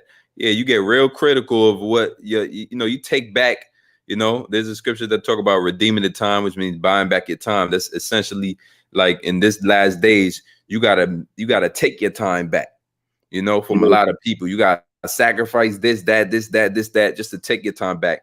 It worked the same way with the body. It's more discipline than anything. When you at work, you can notice, man, I'm tired today. What the hell happened, man? Oh, I was up all night doing this. Exactly. And a lot of that irregular sleeping come from a bad diet too. You'd be surprised. You'd be thinking better with a decent diet, right? You use the bathroom more times, more often, right? They say they act like using the bathroom more often is a bad thing. That's a beautiful thing. That's a beautiful thing, man. That means the foods is passing through as they should. Yeah. You know, a lot faster. And after you, I got something too. Yeah, no, beautiful points, bro. Shit, beautiful points, man. Like you said, you know, work, you know, going on the grind, which, you know, we gotta work with slavery, whatever, but that's no excuse. It helps monitor your lifestyle. whether you was fucking around the night before and got 3 hours, 4 hours, 5 hours of sleep, you're gonna know. I'm gonna know. Lord, you're gonna know if you're paying attention to your body what you did wrong, and then you know how to fix it. We talked about it already, bro. I personally, if I gotta go out there, the shit I do, I don't fuck with my sleep, bro. I make sure I get my sleep because I know how I'm gonna be if I don't get enough sleep out there. So I try to get enough things done throughout the day. Time management, bro. Time management is another thing that people don't really pay attention to, bro. Time management is important, bro. Manage your time properly. If you manage your time properly, you manage the way you eat, when to cut off your eating point, when to do certain things. Just manage everything, bro. I mean, we're men. Be responsible, bro. Time management, money management, whatever management. You know what I'm saying? Time management is very important, bro, because time management actually organizes your daily structure, so to speak, even with this truth. When you're going to do your videos, when you're going to do your lessons, when you got to go to camp, get ready for camp, go to sleep, eat your food, get your house in order, your kids, your woman, that blah, blah, whatever. Time management is important. That's another thing, bro. You know what I'm saying? Don't just be winging shit 24/7. Don't be winging shit, bro. That shit is like, come on. Hey, you said redeeming the time, meaning buy back the time. Because if you keep fucking with time, you ain't getting that back. You're not getting that back, bro. I always tell people that shit. Time is the one thing you can never get back. So use that shit wisely, bro. Huh? The most important resource, time. Come on, bro. You ain't getting that back. You ain't getting that back. Let me finish that up, and I'm gonna pass the rock, man. It says, verse 17 in Ecclesiastes 30:17, death is better than a bitter life of continual sickness. Come on, bro. Esau promotes that sickness. All right, Esau, everywhere we go, bro, it's like death is in front of you. The book of Psalms, though I walk through the valley of the shadow of death. I mean, that's on every level. The way you think, the way you eat, the sins we commit, shit. Esau, we Jake, bro. I be talking to elder brother Yakwa about this, man. The kingdom, I love eating, bro. We love eating. We Israelites, we love to eat. In the kingdom, we don't have to worry about getting fat, being overweight, getting sick, getting the niggeritis. All right, we're gonna eat and be sustained, bro. We're gonna be, bro. We're gonna be able to eat all day, drink, and not have to worry about no goddamn gut, hangovers, heart attack, high cholesterol. You know what I'm saying? But in this society, Esau purposely put that in front of us because it's a slow kill. The scriptures tell you that we're gonna eat poison, or eat our fruits or food defiled among the Gentiles, man. We shall eat poison and live. And that's literally what we're doing because of this truth's sake. All right, because we got the word to push. The Lord knew we would be eating shit. That's why he told Ezekiel to eat man's dung. But he didn't eat it. Ezekiel was like, Lord, I ain't never eaten nothing so vile in my life. So the Lord lowered it down, gave him a lesser sentence, and then had him eat cow shit. Which is way better than eating human shit, but we might as well be eating human shit. That's why I pray over your food, man. Sometimes don't even question it. Just, Lord, have mercy on my soul, and then eat your shit, bro. You know what I'm saying? Hey, Jay be like, yo, this shit tastes good. Nigga, you probably really eat shit, and you don't know. Yeah. We the worst case scenario, bro. I got something for you too when you're ready. Yep, it says death is better than a bitter life of continual sickness. Now let me jump down to verse 25, and I'm gonna pass it. It says, a cheerful and a good heart will have a care over his meat and diet. All right, so a cheerful and a good heart, a cheerful mind. This truth should bring you in a state of cheerfulness and a good heart. Because that there's life after death. All right, there's life after this. That this ain't the end all be all. All right, the end of our life ain't McDonald's and Wendy's. It ain't. All right, or fast food or whatever, a quick fix, because that's all it is. You know what I'm saying? That ain't the end all be all, man. A good and cheerful heart will have a care over his meat, the things that you eat. You watch what you eat, even though it's lawful, doesn't mean it's expedient. Paul said that, right? All things are lawful, but not all things are expedient, right? Okay. Now, you can apply that to the food. It's lawful. Right. Should I eat 10 burgers? Should I eat 10 hot dogs, beef hot dogs at a cookout? Should I drink unlimited sources of Budweiser, Yayan, because it's lawful? No. Think about it, man. You know what I'm saying? Have a a conscious, man. You know, what you eating. You know, easier said than done. You know, we all fall in and out of that lifestyle and that slump. But we practicing, bro. We rehearsing. Scripture said rehearse a righteous act, but we rehearsing it, bro. You know, we may fall off. What we talking now, we may find ourselves in a bad situation where we fell off on our diet. Now we got to get back on it, right? It happens all the time. You find yourself gaining more weight. Damn, I fell off. Well, now you got to get back on. That's just how it go, bro. We in fucking hell. So it said, cheerful and a good heart will have a cure over his meat and diet. Diet, like the brother brought out, Nathaniela, a lifestyle, man. Think about your lifestyle, and literally means a lifestyle, meaning a lifestyle is long term. All right, a lifestyle is long term. It ain't short term. It ain't I'm gonna go on a diet for a week and then I'm gonna hop off. No, that shit's supposed to be in your mind, embedded in you for the long run. You know, what they say? What's the saying go? Shoot for the stars, you're gonna reach the moon, or shoot for the moon, you reach the stars, one or the other. You know, set your standards high, and then you're gonna, you know, supersede your expectations, so to speak, man. It's that simple, bro. All it takes is discipline. That's it. And when you get into that rhythm, man, you don't even want to break it. You don't even want to break it, man. You know. But yeah, y'all got it. This is Psalm 69 and 18. Draw nigh unto my soul and redeem it. Deliver me because of mine enemies. We need deliverance. And King David spoke the same about it. Make sure this is David. Yep, this is Psalm of David. He says in verse 20, so he says, mine adversaries are all before thee. Salaki, deliver me from my enemies, verse 18. Verse 19, thou hast known my reproach. The Most High knows exactly what we're going through. What we going through? Eating this poison down here.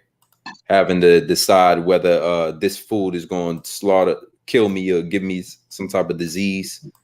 And then having to go through all of that and not having enough money to eat it. All right. It says, in my shame and my dishonor, the Lord knows what we're dealing with here. Mine adversaries are all before me. You see Paul mentioning his adversaries, right? Which a little off topic, not too far. You got it's time. We living in a time in which our people want to acknowledge all of our situations going on without acknowledging our adversaries. They want to return back to the Son and the Father without acknowledging the adversaries that the Lord has set before us. He knows our reproach. It says, reproach hath broken my heart. I am full of heaviness. And I looked for some to take pity, but there was none. And for comforters, but I found none. And you go through this life, this existence, this vain existence that's we in right now. This pretty much alternate universe, if you compare it to the world to come, where we're going to be ruling. This place of darkness, this chains of darkness heavy about us. Of course, you're going to be all depressed and sad. And a lot of the foods you eat from the time you go to work and you waking up in the morning, you already had enough. If you in your right mind, you already tired. You know, the least you could do is just try to put the right foods in your stomach, right? That's where discipline begins. And like we was going into healing last week, and you know, Abaratazah, next week we're going into exercise, because these things actually transform you. Hey, I'm a witness to it. These brothers is witness to it, how your food health and taking care of your gut, right? The brothers going into how the gut is interlinked with the mind, basically, and how your brain function has everything to do with what you eating. Earlier in the video, Shemaiah went into all the herbs and the minerals that you're supposed to be consuming on a normal day. And without those, what do you do? Who can you fight back against? It says, and I looked for some to take pity, but there was none, and for comforters, but I found none. Check this out. Verse 21, they gave me also gall for my meat. And in my thirst, they gave me vinegar to drink. Our enemies had one job back then, and they still do. Poison. When you go into the NLT, it says, but instead they give me poison for food. They offer me sour wine for thirst. What was brother just recognizing? Brother Nathaniel just brought it out. Red 40, leading to ADHD and all the other illnesses, foods that are illegal in other countries and legal here in America. This got to be this is Psalms 69 and 21. They gave me gall for my meat, and in my thirst, they gave me vinegar to drink. So Paul, yeah. Salaki, bro, if I may add, hey, that ties right into the prophecy of what they did to Yahushua. You heard? Remember? Yeah, they gave him gall. How they did Yahushua? Right. You know? Which is like a mixture. It's a disgusting mixture. Some say it was piss in there. You know, some scholars say it was piss, which it wasn't. You can't get the Lord that, because he had to be a perfect without blemish. But some scholars go off and say that. But it's also mixed with vinegar. We know that, with gall. God. You know. And so yeah, that's matter of fact, I think I pull it up right here. Matthew 27:34, they gave him vinegar to drink mingled with gall, and when he had tasted thereof, he would not drink. You know, that's the same thing our ancestors been going through with our enemies. They gave him, who gave them that? The Romans, right? And so that's the situation. We still dealing with the Romans, the modern day Edomites, so-called white men. Verse 22, let their table become a snare before them. So the most Paul, David is asking that the Lord set them up, give them one back. Matter of fact, let everything that they had, their table, let everything that they've earned, let everything that they worship, let everything that they worked hard for, all right, become a snare or a trap. It says, which should have been for their welfare. And that which should have been for their welfare, let it become a trap. So the Most High is going to take all of their prosperity away, which is their welfare. And he's going to return judgment upon their heads for that. All of this poison that he's been feeding us. And brothers just going into the poison of food. Then there's the air and the water, which all of this you need just to live and get by. So they'll trap and snare their own just to get at the children of Israel. Because at the end of the day, you see, it's all about the children of Israel. The elites of their own don't even care about the lessons of their own. That's why money, the rich and the poor have nothing to do with each other. I think the scripture says it's like a sheep and a wolf, lamb and a wolf. They don't mix, right? And so we asking for these same things, right? As we considering the things that we supposed to be eating, and we got to consider the times are old, because in the ancient world, what was Jake doing? Jake was just complaining about our situation endlessly, right? When you go to Numbers 11:4, it says, in the mixed multitude that was among them fell a lusting. And the children of Israel also wept again and said, who shall give us flesh to eat? We remember the fish which we did eat in Egypt freely, the cucumbers and the melons and the leeks and the onions and the garlic. You see how there's starvation for excess, and Jake's need for convenience overshadows their need for salvation, and overshadows their reverence for the higher power, man. You know, you can't give up to your flesh, man. Here it is. Some days you got to do something called fasting in order to get things right for you. How are you going to do that when all you want to do all day long is eat? So it takes certain type of disciplines. That's why the Lord gave us that manna, right? He gave us that manna because of all of that crying we was doing in the wilderness, man. And that same lot is back here. Last scripture, this is Proverbs 23 and verse 20. It says, be not among wine bibbers, among riotous eaters of flesh. You know, people just overly consuming, man. You go to certain cookouts, family dinners and whatnot, banquets. You go to don't go to a all you can eat buffet. You're gonna see the worst of the worst there, man. You see it. That's about the most devious place you can dine at, man. All you can eat buffet, man. Be not among wine bibbers, among riotous eaters of flesh, for the drunkard and the glutton shall come to poverty, and drowsiness shall clothe the man with rags. Meaning you always sleeping. My father used to say, nothing to come to a sleeper but a dream. You know, we're talking about the scriptures go into proper etiquette. The brother brought it out last week. When you eat in proper etiquette around brothers, always got Jake always got their hand in the dish first. And really, if you can master food, which is one of them, you know, gluttony is one of the super demons out here, especially in America. When you can master your intake of food, and you can master your diet, which the brother's going into, it's a way of life, and you can master these things through your shah. Now that you know it is beneficial for certain things like focus and energy. When you can master that, man, you can master all types of things. And once again, you could increase the amount of times you fast. You know, you can't be that guy that fasts once a year on the Day of Atonement. You can't be that guy, man. You know what I'm saying? Through the spirit, this brother here, you know, he pushes me to, you know, get in that spirit a lot. You know, the elder, you know, I'm one pushing, and I'm pushing, and I challenge brothers as well out there, man. Increase your amount of fasting. Now that's the real sacrifice right there. You know, and if you could do that, you could definitely take care of your diet. Y'all brothers got it. Good, Nathaniel. So, you know, that was another point that I wanted to mention was actually fasting. Through the course of fasting, because what I do on a regular basis is I do intermittent fasting, okay, which is a great practice, especially starting from sleep into the day. The very first thing that a lot of people eat is breakfast, which breakfast goes into what we call break fast. What fast did you just come off of? You just came off of a sleeping fast, because when you sleep, you fast. You don't eat anything, and your body goes into recovery mode. Fasting causes your body to heal, and it causes your body to flush out all the toxins that were in it. So you got somebody who commented down here and said, how do I get rid of gout? Fast, bro. Fast, drink water, start juicing, eat more fruits and vegetables, stop drinking, stop eating meat. I'm not giving you any medical advice, but I'm just telling you the things that heal the body. Eat sea moss, man.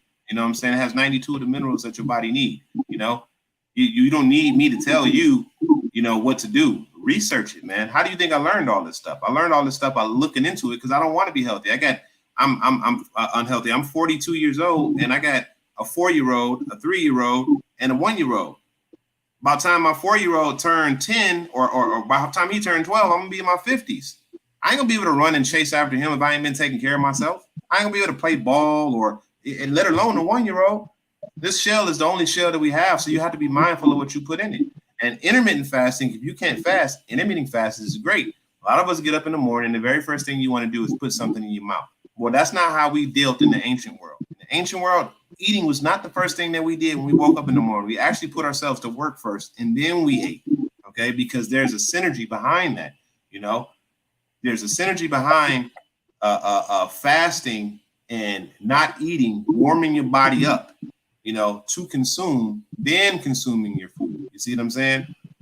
And not consuming heavy artery clogging meat and all that stuff. Now, we talked a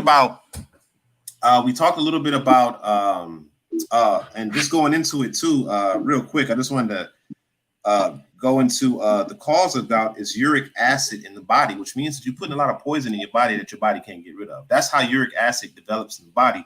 And what happens is gout is actually a form of arthritis. Which happens is that the toxins start to crystallize within the joints, and that causes intense pain. You see what I'm saying? When you move around. So the way to get rid of it is flushing out the toxins. You have to sacrifice for that, okay? And there's something that the Bishop of Tazawam down here in Atlanta says all the time. You know, he says, whatever you're not willing to sacrifice will become your sacrifice. You see what I'm saying?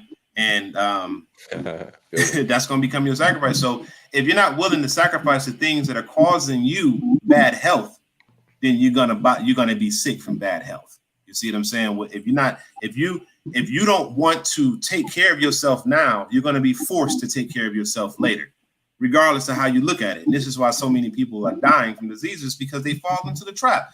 Now, we spoke briefly about the poison, and we spoke about nutrition. Now, the next thing I wanted to bring up was hydration. Hydration is very critical for elimination. Your body, like the hydration of your body, the fluids that your body needs is what causes your joints to be able to flex, because it lubricates your joints.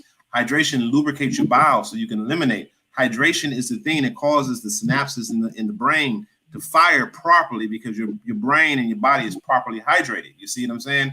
When your body isn't properly hydrated, it doesn't function properly. So let's get into some ultra hydrating, because Esau has poisoned the water too. But one of the things that you can do is eat more fruit. So there's a substance called H3O2.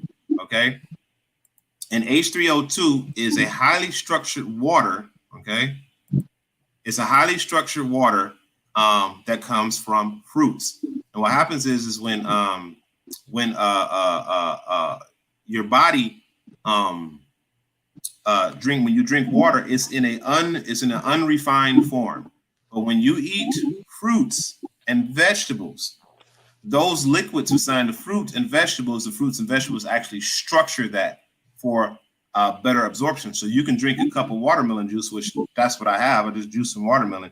You can drink a cup of watermelon juice and it will ultra hydrate your body. You won't feel thirsty for quite some time. Another thing that people do is they confuse hunger with thirst. A lot of people don't realize that your stomach sends the same signals to the brain whether or not you're thirsty or hungry. You see? And a lot of people confuse hunger for thirst. A lot of times you're thirsty, you're dehydrated. All right. It says the highly structured water is referred to as the fourth phase of water, not H2O2, but H3O2. Can be called living water. It is more viscous, dense, and alkaline than regular water. Has a negative charge and can hold energy much like a battery and deliver energy to you. Structured water and infrared water. The key ingredient to create the highly structured water is light, i.e. electromagnetic energy. This energy comes from the sun. So this is the plants absorb the energy from the sun, whether in the form of visible light or infrared wavelengths, which surrounded by all. One reason why infrared saunas make you feel so good is because your body's cells are deeply penetrated by the infrared energy, which build and store structured water. The same goes for light therapy, spending time in the sun, and laser therapy. Your cells are negatively charged. Now, again, I'm not going to go through the whole thing, but if you want to research it, you can research it yourself. But H2O3 is one of the best things that you can do for your body. Okay. Now I wanted to grab a precept real quick, and then after that, that's pretty much all I got for right now. So this right here is Daniel. This is Daniel chapter 1, and I'm going to start at verse 8. And it says, but Daniel purposed in his heart that he would not defile himself with a portion of the king's meat, nor with the wine which he drank. Therefore he requests the prince of the eunuchs that he might not defile himself, because the king's meat was defiled, just like our meat is defiled on this side.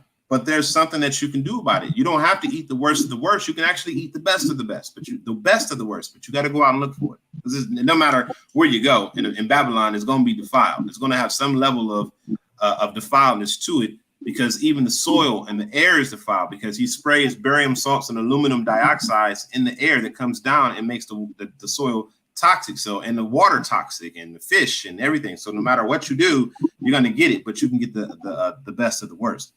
It says, now Yahweh had brought Daniel into favor and tender love with the prince of the eunuchs. And the prince of the eunuchs said unto Daniel, I fear my lord the king, who hath appointed your meat and your drink. For why should he see your faces worse, likening than the children which are of your sort? Then shall we make me endanger my head to make me endanger my head to the king.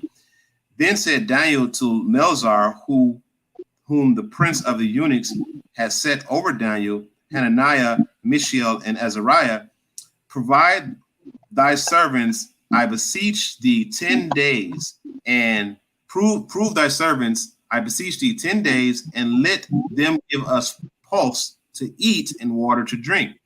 And let our countenance be looked upon before thee, and the countenance of the king, and the countenance of the king of the children that eat the portion of the king's meat, and as thou seest, deal with thy servant. So he consented to them in this matter, and proved them 10 days.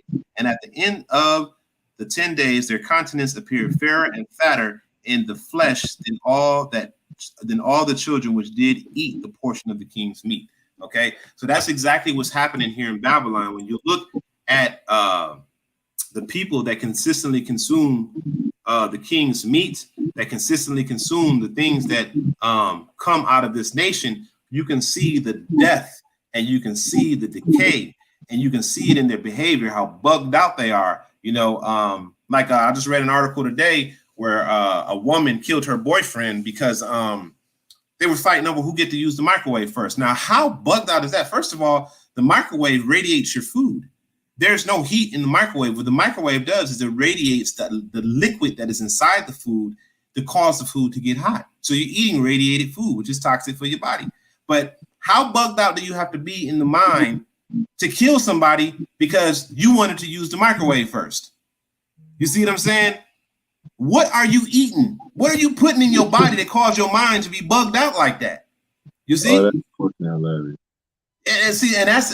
And when you go into that scripture, you learn that, wait a minute, if we eat those things that the Lord told us to eat and stay away from the things that the king is trying to put in our face, we will have more life and vitality. You see? But this takes effort. This takes a little bit of work. You got to learn what to put in your body, because what have we been taught all our lives? McDonald's, hamburgers, cheeseburgers, fried food, fried this, fried that. You know, we haven't been taught those things, the grains that we should eat, the brown rice. We eat a whole lot of white rice, potato chips, starches. All of these things turn into sugar in the body, which is toxic for the body, raising those insulin levels to the point to where you become insulin resistant. And once you become insulin resistant, it is almost impossible for your insulin levels to come back down to normal. Okay. The insulin levels is directly the reason why your body, you continue to crave to eat the sugars, is because what happens is when your insulin levels is raised to a point, there's a receptor inside the brain, a chemical inside the brain that's released. It's called dopamine. Okay. That dopamine is something that is released when your body receives a sort of pleasure. So when you go and you eat when you're craving a candy bar, right? Your body wants that pleasure from that candy bar that you're about to eat. When you eat it, it spikes your insulin levels, which causes your dopamine levels to be released because you're sitting at pleasure and you get that satisfaction. You see what I'm saying? And that's the trick. And with your insulin levels consistently raised high, eventually you'll get to the point to where you become insulin resistant, and that's when diabetes, heart disease, high blood pressure, and all those things kick in. You got it out. Yeah, that's a heavy point you made, bro. Because dopamine, that's where you get the term dope from, literally. Dope. I didn't know that. Yeah, bro. Yeah, 100%. 100%. Because dope, anybody that did dope, that's the exact reward sensors that your brain signals to your body. When you do dope, the high that they feel, whatever. I ain't never fucking did dope, but people that do dope, whatever reward sensor that your body signals for that particular pleasure is the same thing. That's why people that's why people become addicted to instant gratification. That's another way. That's another way to phrase it. Instant gratification. Anything that gives you instant gratification in Babylon ain't good for you. Because what does Babylon promote, bro? Death. All right. Anything that's instant gratification in Babylon, it causes death. All right. Point blank, period. I don't care what it is. If Esau pushes it, then we should be going the other way. You know what I'm saying? Fasting and refraining from certain shit. It don't always got to be food either. It can be certain activities that get your dopamines high, and sometimes you just got to fall back from it and really check yourself to see if that's who you are. Are you a dope fiend? All right, are you a dopamine fiend? Are you a fiend for dope? I'm not just talking about dope. I'm talking about whatever it is that kick them signals off in your brain. It could be a McDonald's. Hey, kids, children, they dope fiends, because when they mom's like, yeah, we gonna go get some McDonald's. How them kids start acting, bro? They act like, there you go, brother. That's exactly how they start acting, man. You know, like fucking crack. You know, because that dopamine, that's that instant gratification. Now you can, with discipline, you can tweak it to really reward yourself. You do something for that reward, like drinking. Don't drink throughout the whole fucking week. Drink on the weekend. Reward yourself. Bust your ass during the week, and then drink on a Friday or Saturday. You know, reward yourself so that now you got something to look forward to. You know, when you even eating could be a reward. You know, you work, you bust your ass. Intermittent fasting, which, you know, you say you do, I do it too. Now, when it comes time to eat, you enjoy it because now you work for this shit. You know what I'm saying? You work for it. You want your peace and quiet. You just want to eat your meal, and that's that. What's how they say? I think you put the not Socrates, one of philosophers, let food be that medicine. But there's another one. Sabi said it. Eat to live, don't live to eat. You know, eat to live, eat for vitality, but don't eat. You know, don't eat to live or live to eat. Sorry, don't live to eat. So your whole life is all about eating. You know, you wake up in the morning, the first thing you should do is drink something warm to flush your body out. You should be shitting at least once or twice before you leave the house. You know what I'm saying? Get them toxins out your body. Empty the trash, so to speak. You know, some people, you know, they go to bed eating. They go to bed, they eat, they go to bed at whatever time, and then they go and eat right away. That last meal you had did not even process. It ain't finished processing. You ain't get to dump that shit yet. You know, and that's why a lot of people wake up hungry, because you eat right before you go to bed, not right before you go to bed. Now what your body did throughout that whole 7 to 8 hours or whatever, however long you slept, is processing that food. So now when you wake up, you tired as hell because your machine was functioning all night. All right, you didn't give it a break. You know, so intermittent fasting is a beautiful thing. And matter of fact, I pulled up a matter of fact, hold on, before I pull up the precepts I got, I just wanted to, because I had to look it up myself, bro. I couldn't believe that shit. Right here. Actual facts, bro. That shit crazy. Bro, that's it right there. That's it. that shit, I ain't believe that shit, bro. I had to look it up for myself, bro. You know, I thought it was an Edomite, but goddamn, bro, I bet you she took the joint, the J.A. busy, 100%. But anyway, man, what I did was I typed in, you know, what does the Bible say about nutrition and health? And a couple things come up. Most of these are in the ESV, so I'm gonna just read it as it is, as it's saying on the screen, and read what's, you know, might be beneficial for this lesson, you know, before we close out. So this is 1 Corinthians 16 and 19. It says, or do you not know that your body, and this is ESV, it says that your body is a temple of the Holy Spirit within you, whom you have from the Heavenly Father. You are not of your own, for we were bought with a price, so glorify the Most High in your body. Now think about it. You think Yahweh Shah was eating all types of bullshit when he was on the scene? Come on, bro. The man was a perfect sacrifice. That means he applied all the laws, statutes, and commandments. You know, that means he was perfectly balanced. You know what I'm saying? Yeah, they called him a wine bibber and a gluttonous or whatever. But I guarantee he was eating all the right stuff. You know? And the wine he was drinking was the purest of the pure wine. And what the Lord said, he ain't gonna drink this grape, of the wine of the grape, or the vine of the grape, till he drink it new with us, you know, the 12 he was talking about, in his Father's kingdom. You know what I'm saying? So just put it like that. Our body is a temple of the Most High, so treat it as such. This is our vehicles, and I said this in the herb video, but this is our vehicle that drive us through our daily basis, to go to camp, to go to work, to do what we got to do. Treat it as such. There's Genesis 1:29, and the Heavenly Father said, or the Elohim said, behold, I have given you every plant yielding seed that is on the face of all the earth, and every tree with seed in its fruit. Ye shall have them for food. And that's another thing. Your food, your fruits, your vegetable, it should all have a seed. Okay? If it don't have a seed, then it ain't real. You might, and even GMO shit cause inflammation in your body. You know what I'm saying? That's why it's important to go on a fast. Fast will help balance out, you know, the BS that we're eating and drinking and taking in. Even though we trying, go on a fast. That's why intermittent fasting will probably be, you know, your best bet, because it don't have to be 24 hours. It could be 18-hour, 16-hour window of not eating out of 24 hours, 18, 20, however you want to do it, slicing and dicing. Consider 8 hours of sleep and 8 hours of not eating, you got your easy 16.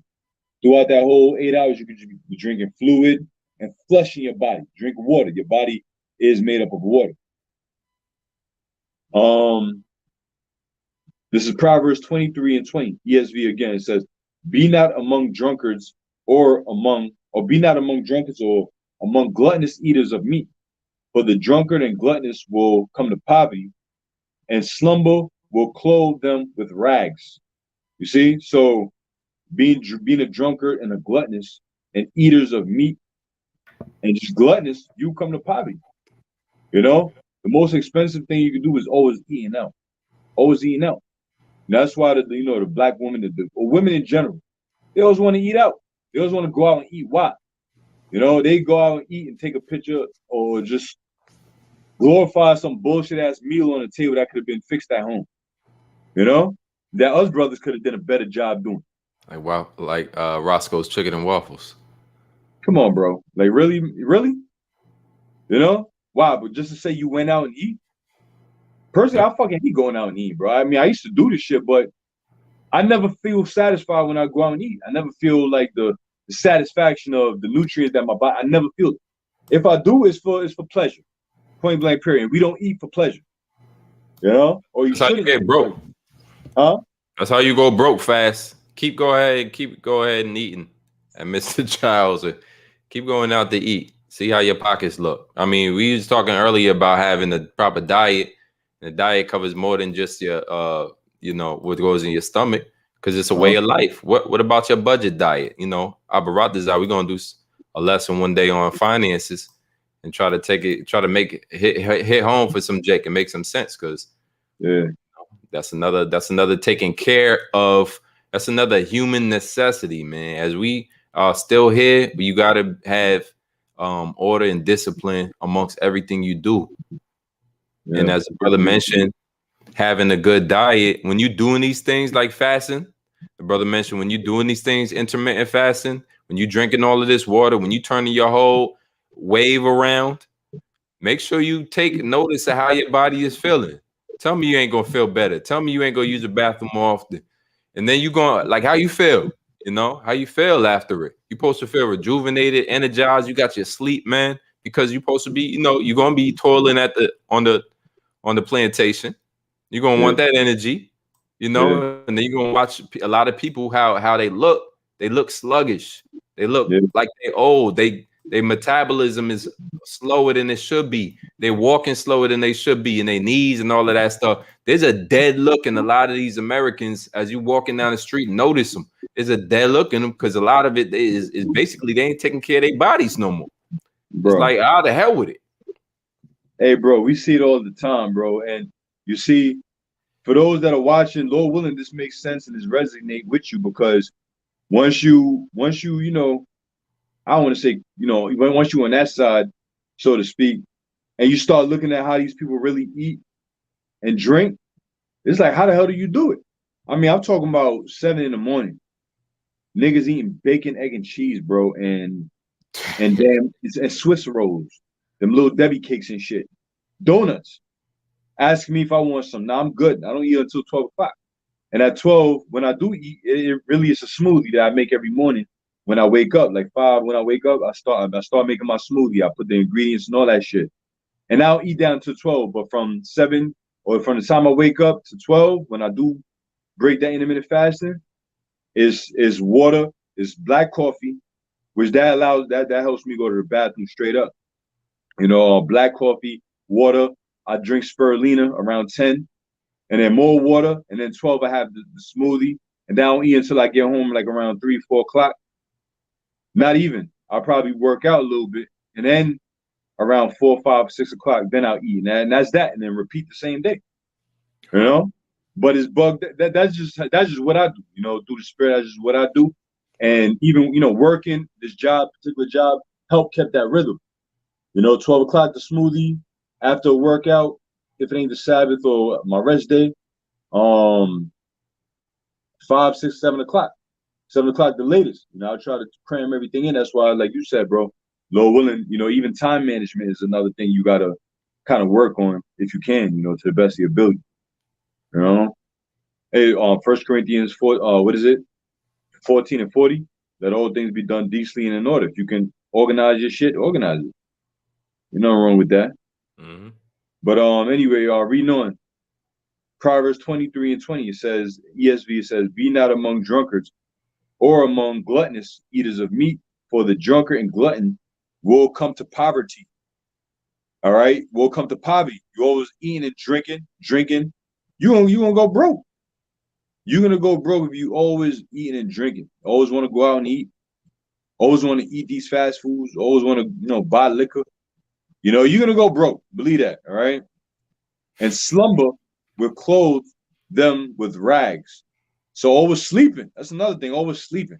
Mm-hmm. Some motherfuckers don't, it depends on your schedule. But if you ain't working, you waking up at damn near 11 o'clock, 12 o'clock, high noon. What the hell you doing? Right. What are you doing? You waking up damn near 12 o'clock in the morning every day, you ain't working. Grabbing if your bottle. schedule allows you, if you're doing graveyard shifts and that's the time you wake up, I'm not talking about you. But if you up all night drinking, eating, playing motherfucking Call of Duty, GTA 4, what are you really doing? What are you doing? Hey, bro, that's a fucked up lifestyle, bro. I'm gonna say it like it is, a real fucked up lifestyle.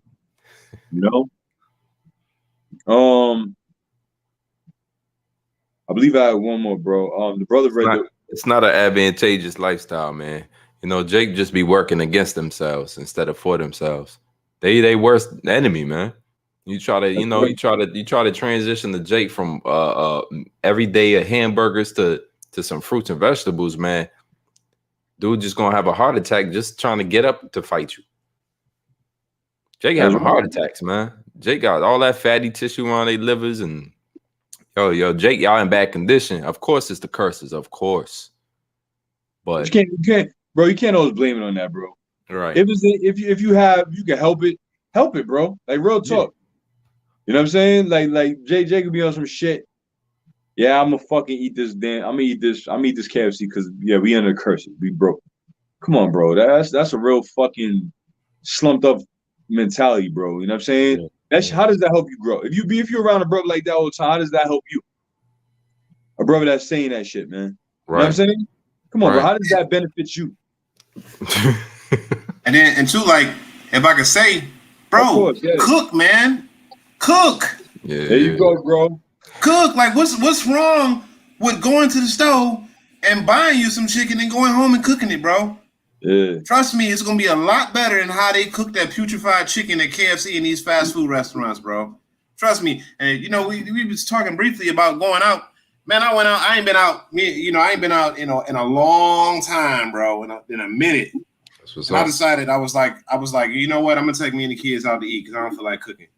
Yeah. So disappointed and discouraged. Like, bro, why did I even come here? This food is nasty, man. You know what I'm saying? You just spent all that money on it, right? Yeah, and I'm gonna spend like $100 on all of us to eat, and we didn't even eat it. It was super salty. You know what I'm saying? And we're just thinking like it's like full of cheese and grease and oil and whatever else they cooked on the grill, and we just sitting here like, man, I don't even want this, man. You know what I'm saying? This is just disgusting. And then I'm thinking to myself, I could have made this at home, and it would have been so much better, But Jake is lazy. They want, like your brother said, instant gratification. I gotta have it now. When you're not understanding, delayed gratification is much more rewarding. Yes, sir. Yes, sir. Much more rewarding. When you sit at home, you know what I'm saying, and you take that chicken, you throw it in the water, and you watch it being clean, and you take it, pat it dry, and you throw it in your marinade, let it sit for about 30, 40 minutes, and you take some organic white flour or whatever you got, and you dredge it, and you saute them things up, and you eat it. Is a lot more satisfying than going to KFC or Popeyes or one of these places where you're getting that defiled food, man. And they use the most cheapest and base ingredients that they can get, so they can sell it to you at the lowest possible, at a mid-range cost, so you can afford it, and they can make the maximum amount of profits, man. That's what y'all do, and then you wonder why you're in such bad health, man. And you wonder why these people bugged out of their mind. It's not because it's because, I'll just say it like that, it's because of what they're putting into their body, man. You are what you eat, and what you put into your body is what you're going to get out of your body. Just like what you put into the spirit is what you can get out of the spirit, man. That's just how it is, It's like the brother said, if you fast, and that's something that I'm trying to get back into because, you know what I'm saying? I started, I did a lot of management at food companies, and I would spend long hours there. I'd be there. I used to be a general manager at Chipotle, and I would spend 12, 13, 14 hours at that restaurant eating that garbage. And it eventually started to take a toll on my body. So I eventually quit. It's like, I ain't doing this no more. I found something else to do. And I started reconstructing my health because I seen what was happening. A lot of times your situation can dictate how you behave. That's a fact. And if your situation is dictating your behavior, then you need to get yourself out of that situation, especially if it's affecting the health of you and your children. But that's all I got. Real That's talk. right. Well said. All right, good ball. You have more? Hey, that's it, bro. Well said, man. Well said, bro. You know, cook your own shit, bro. I mean, us brothers, us men in general, we're simple, bro. We're very simple. We live a very simple lifestyle. Very simple, bro. This is how the Most High created us, bro. We are very simple creatures. You know what I'm saying? We focus more on the necessities and not the plush shit. You know, that's very feminine. You know, to be focusing on the plush things in life. We're simple, bro. Why are we simple? Because we all about survival.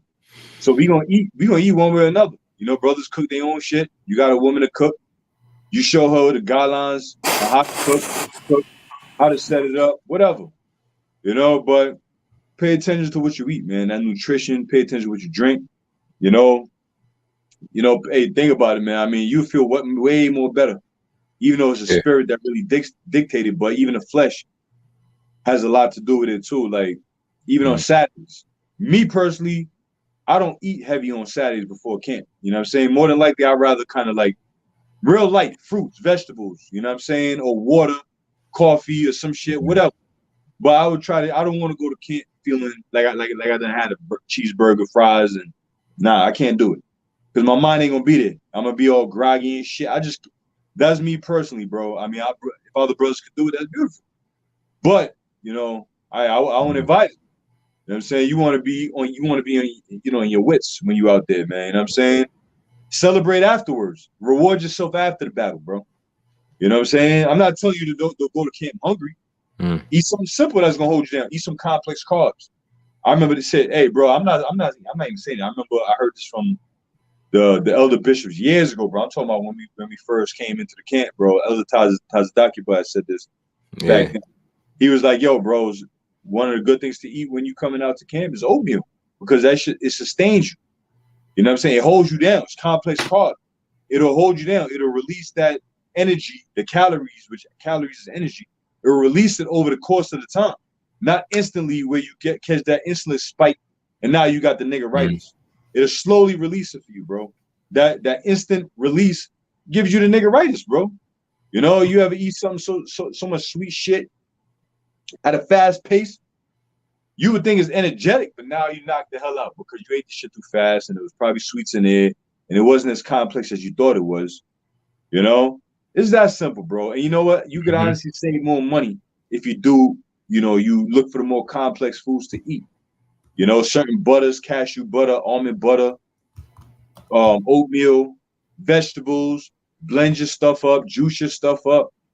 You know what I'm saying? It ain't that hard, bro. It's just discipline. Jake really don't got the mental discipline for it. And I'm not speaking as one who got it all together, bro. It comes with the diet, which is the lifestyle. Once it comes, strike when the iron is hot. Keep it fucking flowing, bro. You know? Keep it flowing. Believe me, it feels good. You know, you're rewarding your own self by doing it, bro, at the end of the day. You know? But yeah, that's it, bro. I'm gonna say this. When you go to I must bring these out. This is Deuteronomy 8:3. It says, "And he humbled thee and suffered thee to hunger, and fed thee with manna which thou knewest not, neither did thy fathers know, that he might make thee know that man doth not live by bread alone, but by every word that proceedeth out of the mouth of the Lord doth man live." You had a brother who mentioned or asked the question, how do I get rid of gout? Hey man, you better pray. You did mention fast as well, Nathaniel Allah, you know, and then you showed them a couple, you know, couple these things together, man. This is the beauty of why we have in scriptures bringing out precepts and bringing out the order and the discipline it takes to eat right, is because you couple all of these together. You know, the Most High gave all of this for our this information for us to utilize, right? Now you know when you eat in a certain time of night, it's going to keep you up. It's going to mess with your work habits. It's going to throw you all off the clock. You know, now you know why you didn't make it to work that day, or you all groggy and everything, why he laid you off. But you got to have some more accountability and more responsibility. That's basically what we're talking. We're talking to, you know, Jake, and we know we're talking to men, right? There's some aqua out there as well that's doing for their husbands and whatnot, but we're talking to men. It takes a lot of discipline to change certain ways that's been, just like you said, 30 years of eating bad habits you can't fix in 2 months. Nope. It takes a lot of discipline to take out these bad habits, man. They say it take what, 60 days, something around, just to form a habit. Nah. Some say 30. Like 30. Let 20, like 3 weeks. 3 weeks. Mm-hmm. Yeah, it's 29 days. I don't know if I'm muted. 29 days, they say, is what forms a habit or to break a habit. So whether or not you're forming a new habit or breaking a habit, it takes like 29 days.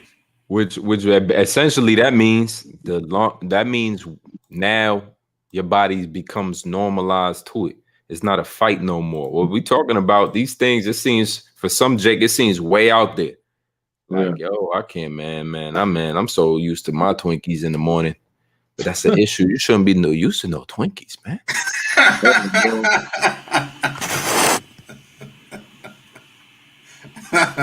Bro, you shouldn't be eating that shit, man. You know, I'm being facetious, but yeah. You got some Jakes out there. If I eat a Twinkie first thing in the morning, bro, I'm not doing nothing else for the rest of the day, bro. My body shut down. If I eat a Twinkie, man, lock me in the room, bro. Right there and then, bro. Real, man. Mad demons on that Twinkie. Oh, boy. Isaiah 55. It's a lot, guys. Isaiah 55 and 2. It says, "Wherefore do ye spend money for that which is not bread, and labor for that which is not satisfied not? Hearken diligently unto me, and eat that which is good, and let your soul delight in itself in fatness." So, you know, the real food, what we getting into? Because, you know, you can't eat bread alone. What you got to have to couple that good food habits, man. You know, you got a lot of health nuts out here. Look at Cali Muscle. You got people that are so damn healthy and strong that they having heart attacks. Kali Muscle ain't healthy though, bro. Right. Of course. That dude, first of all, he's shooting. You know, he's juicing. He's juicing. And then he was trying to go viral by eating all that damn McDonald's and shit. Yeah. So that's not the first time that happened to him. That's probably like the third or fourth time he almost got. You know what I'm saying? So yeah, that nigga ain't healthy, bro. He's far from it, actually. But you got some Jakes. Let's say you got some Jakes that's 70, 80. And you know what they doing? They up in the gym. They up early. They living their life like they 22 because they taking care of their bodies, man. It's a lot of benefit to that. And they mind be healthy. But when you couple it with this truth, come on, man. This is John 4:13. Yahushua says, Yahushua answered and said unto her, "Whosoever drinketh of this water shall thirst again. But whosoever drinketh of the water that I shall give him shall never thirst. But the water that I shall give him shall be in him a well of water springing up in eternal life." The woman saith unto him, "Sir, give me this water that I thirst not, neither come hither to draw." And that goes into the concept of seek ye first the kingdom of heaven, all things shall be added unto you. Right? When you go into John 6:27, labor not for that which meat which perisheth, but for the meat which endureth unto everlasting life. You check that out in the NLT. It says, but don't be so concerned about perishable things like food. Spend your energy seeking the eternal life that the Son of Man can give you. And yeah, it says, don't be so concerned. I mean, look, yo, this is probably the first video in years that we did about food. Yeah, Twinkies, yo. This is the first video we did in years about food and health. You know what I'm saying? But there's but we always keep it in mind. We practice it daily, man. I think I got into, check out an app called Eat This Much. If you just, completely don't know where to start and all of that, check out an app called Eat This Much on Google Play or whatever you got. Whatever the other one is, Apple. Yeah, Eat This Much. It'll tell you put in your height, your weight, and all of these things. And then it'll give you select your diet, select the foods you don't want to eat. It'll even help you with the grocery list and all of that. You'll be shopping in the grocery with this list, and then you can go about your way. I think I paid $55 a year for it. I started about 3 years ago, and it'll help you cut down and help you bulk up, whatever you're trying to do. But it gives you that right proportions, and proportions is a lot too. We ain't really got to discuss that, but eating the right foods and keeping the right proportions as well. You gotta know your things like BMI. You might check for your BMI. Definitely know your weight. You know, you might know your fat. What's it called? Fat index. Yeah, your fat index and everything. And you know, we're going Lord willing, Abarat are going to working out next week. Just touch on that. You know, scriptures say bodily exercise profiteth little. But you know, if I give you a dollar a day for your entire life, that joint gonna add up. So we just talking about adding everything up. Of course, what we bringing out most importantly, is the scriptures, is the prophecies, man. Because we don't have a long time to get this right. It ain't like we trying to be some professionals out here. We're not trying to get, gaslight, make you feel like you less than because we, eat better than you. Ain't about that, man. You gotta start somewhere. But you could tell a lot about a man about his diet. You could tell a lot, right? So it says, labor not for that meat which perisheth, but for the meat that which endureth unto everlasting life, which the Son of Man shall give unto you. For him hath Yahweh the Father sealed, right? So there it is. That's the major meat. That's the major intake is what's coming in here, which is this truth, right? There's wisdom, but of course you can't. Here it is. You super wisdomed out, and then your eating habits is terrible. You can't even control your appetite. Guess what? Guess who else couldn't control his appetite? Esau. You think he ended up in that position? What did he do? What was the whole deal with Esau? That red pottage, man. He was starving. He just wanted that instant food. He didn't care if it was cooked, nothing. You know what I'm saying? He's the original glutton, man. That's right. Yeah. That's right. So that's how we was able to, our forefather Jacob was able to supplant him.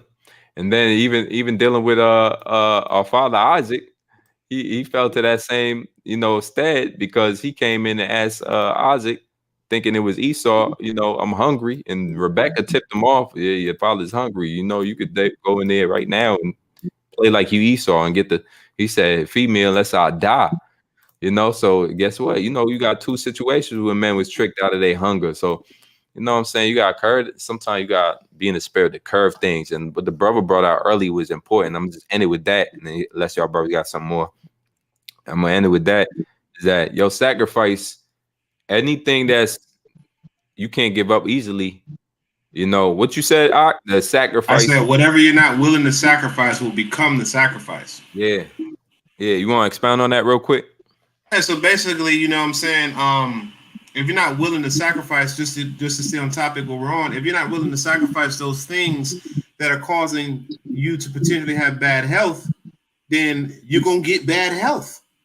You know what I'm saying? You're gonna get bad health because you're not willing to sacrifice those things that could potentially cause you to get bad health. You're not willing to eat properly. You're not willing to exercise. You're not willing to detoxify. So all of those things that you're not willing to do for good health, I'll just put it to you like that, then you will sacrifice your health in the long run.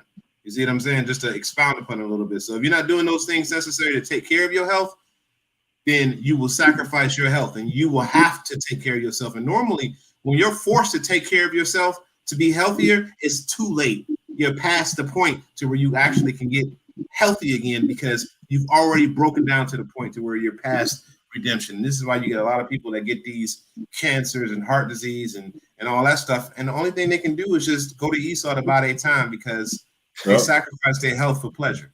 Yeah. You know what I'm saying? That's basically what it is. There's a term for that, bro. It's called preventative maintenance. Yeah. You know what I'm saying? Preventative maintenance. In other words, you maintain something to prevent something. Yeah. If you constantly taking your vehicle for a not checkup, but tune up, regular service, you're doing that not because it's broken down. You're doing it to maintain it in the long run. Same thing with the body. You don't wait for the last minute. You don't wait for your oil light went on, but you still beating that shit down. Now your motor, your engine is just friction against friction, motor against motor, steel against steel. Now the shit done torn down. Now you got to change the whole, engine head. Preventative maintenance. So now the things we did, like we did the herb lesson last week or something like that. A lot of herbs we went into, it's not so much that we need it, but it's a preventative maintenance. It's things to maintain you to prevent certain shit in the future. We're still fairly young men, all right. We in our 30s, 40s. The brothers in his 40s, early 40s. That's young. That ain't fucking old, bro. You know, really, it ain't old. We really supposed to be in our prime, but the things we do take, eat, and the precautions and all that is preventative maintenance, bro. Before we get to the point of no return, you know what I'm saying? It's when your brothers go into certain herbs, people are like, oh, why do you need that? I don't need it. It's preventative maintenance. And the Lord, when you need it, it's gonna be too late. How about that? When you actually do need it, it's gonna be too late. Now you gotta go to Esau for some shit. Now he gonna hook you on some shit that you gonna always need for the rest of your life. When you come off of that shit, you're gonna go on withdrawal. And then you can be done. You know? Hey, bro. Good. I was gonna say, Salaki, I was gonna say that's what they do. You see, because Esau whole MO is to wipe us out on both ends. You see what I'm saying? To wipe us out in the food and then prescribe the medicine to finish the job. You know, my ribs, just to give you a quick example, because I have example of these things, you know what I'm saying, in my life to prove that. My ribs father, right? The year that my eldest son, not my eldest, but our first son together, the year that he was born, we had a baby shower, man. Dude was healthy looking, strong, you know, looking good. The next year, he found out that he had cancer, right? You could beat cancer. Cancer is something that you can beat if you start putting the right foods in your body, because it can't survive in an alkaline environment, right? He went to Esau, right? What do you think he died from? Do you think he died from cancer? Chemotherapy? No, he didn't die from chemo. He died from liver failure, because the poisons that they were putting into his body caused his liver to fail. I heard about that. You see? Yeah. So it's like his whole MO is to kill you. And see, he hires people in these death shacks that they call hospitals and train them in the ways of death. And they think that they're administering care to you because that's how they were trained, but they're really giving you the things necessary to kill you. And they don't even realize what they're doing. You know what I'm saying? They think that they're doing procedures and helping you because that's what they were taught, that these things help. But in all actuality, these things are designed to kill you. What'd you say about nitrates? Nitrates, for instance, going into that, a lot of us eat sausages, you know, a lot of us eat, when you go to the store, you see those deli meats inside the case, and you bypass the ham, you don't want to eat that, and you say, okay, let me get that chicken right there, let me get that turkey, you know, but not realizing, have you ever asked yourself the question, how is that looking fresh like that after all this time? Because they put something inside of the meat called nitrates, right?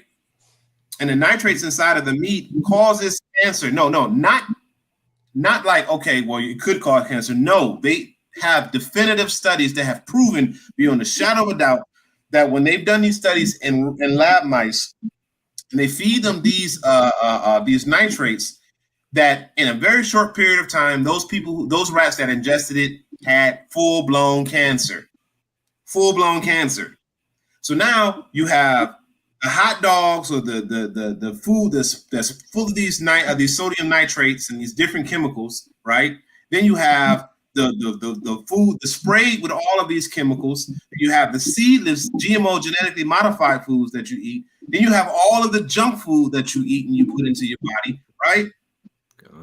And then you start getting all of these diseases because you're just enjoying yourself and not realizing, that a lot of times things that taste good ain't good for you. You know what I'm saying? A lot of times things that taste bad, the bitter stuff is actually really good for you, but you don't want to take that to make you healthier. You don't want to do that. Did you know that there's a direct correlation between what you eat and different types of worms and parasites that are in your body, like hookworms, roundworms, tapeworms? There's a direct correlation. A lot of times when y'all jakes out there, y'all get these desires late at night for different types of food. It's not even you. That's the parasite excreting a chemical inside of your body that's tricking your brain into thinking that it's you doing that, but that's the parasite that's craving that stuff. And the parasite is telling your brain that you want it so you can go and eat it. You see? So there's a direct correlation between those things. So when you eat these type of toxic foods, like foods filled with nitrates, you are actually putting cancer inside your body, man. And this is why you bugged out. Let me tell you something about parasites. These parasites, they will crawl into your brain like trichinosis. A lot of people think that, oh wow, we can eat pork because they got rid of trichinosis. No, fool. Trichinosis still exists. There's still worms inside of that meat. You eat it, the worms will crawl into your brain and start eating your brain. And guess what they do with what they eat? Where do you think that waste goes? Huh? That shit, they shit inside of your brain, inside of your body. And you become more bugged out. You know, that's what happens. You know what I'm saying? And this stuff is a real deal, but Jake don't really look into all these things. And this is why so many people are sick and fat, and why like 60% of Americans are obese, you know, because you don't watch what you eat. And before you know it, it done snuck up on you. You can't touch your toes no more. You can't see your genitalia anymore. You know what I'm saying? You got Dunlap syndrome. Your belly done lapped over your belt. You know what I'm saying? You know? And you don't want to do you don't want to take the sacrifice to make yourself better, man. All right. You know what I'm saying? I think we good. Hey, goodbye. You got anything you want to close out with, man? Yeah. Matter of fact, you know, hey, to bring balance, you know, I mean, the whole class segment was balanced. But you know, a spirit just hit me like not too long ago, last minute, to just bring this out. You know what I'm saying? Because what we doing, what we said, it was wise counsel, wise advice. You know what I'm saying? It's prudent. It's prudent. It's not a commandment. We ain't commanding nobody to go, you know, we ain't need a commandment, but it's prudent. You know, it's wise. A wise man, a careful man, a joyful man would take care of his meats and his diet and all that, like the scriptures say, all right? But I'm going to bring out the scripture, Colossians chapter 2, verse 16. And we may have new listeners coming fresh out the world who probably just ate pork last week and just found out they couldn't eat pork. You know, we understand that it's going to be their battle, their walk, their struggle to have to fucking put that shit off eventually. You know what I'm saying? So just to bring the balance, you know what I'm saying? This is Colossians chapter 2, verse 16. It says, let no man therefore judge you in meat, or in drink, or in respect of an holy day, or of the new moon, or of the Sabbath days, which are a shadow of things to come, but the body is of Yahushua. And just to bring the balance, because we're going to have a proselytes, new listeners, new converts, new believers, you know, because at the end of the day, you know, this is a growing process. We all grown. From the time we came in to now, we month number 1 when we came in, we were still folly as all hell, doing some effed up shit. You know, if we look back at it, we be like, what the fuck was I doing? You know what I mean? You be ashamed of yourself if you go back and look at yourself the first month, year, couple years you came in. You gotta repent again. Growth, huh? You gotta repent for that again. Exactly, bro. You think about it, you look at it like Lord forgive me for that. Damn, I forgot about that shit, but Lord forgive me for that. You know what I'm saying? So, like I said, just to bring the balance to the lesson, you know, all these things are a shadow of things to come, because we gonna get it perfect in the kingdom, bro. Everybody's situation varies, and this is just exhortation, admonishment, warning.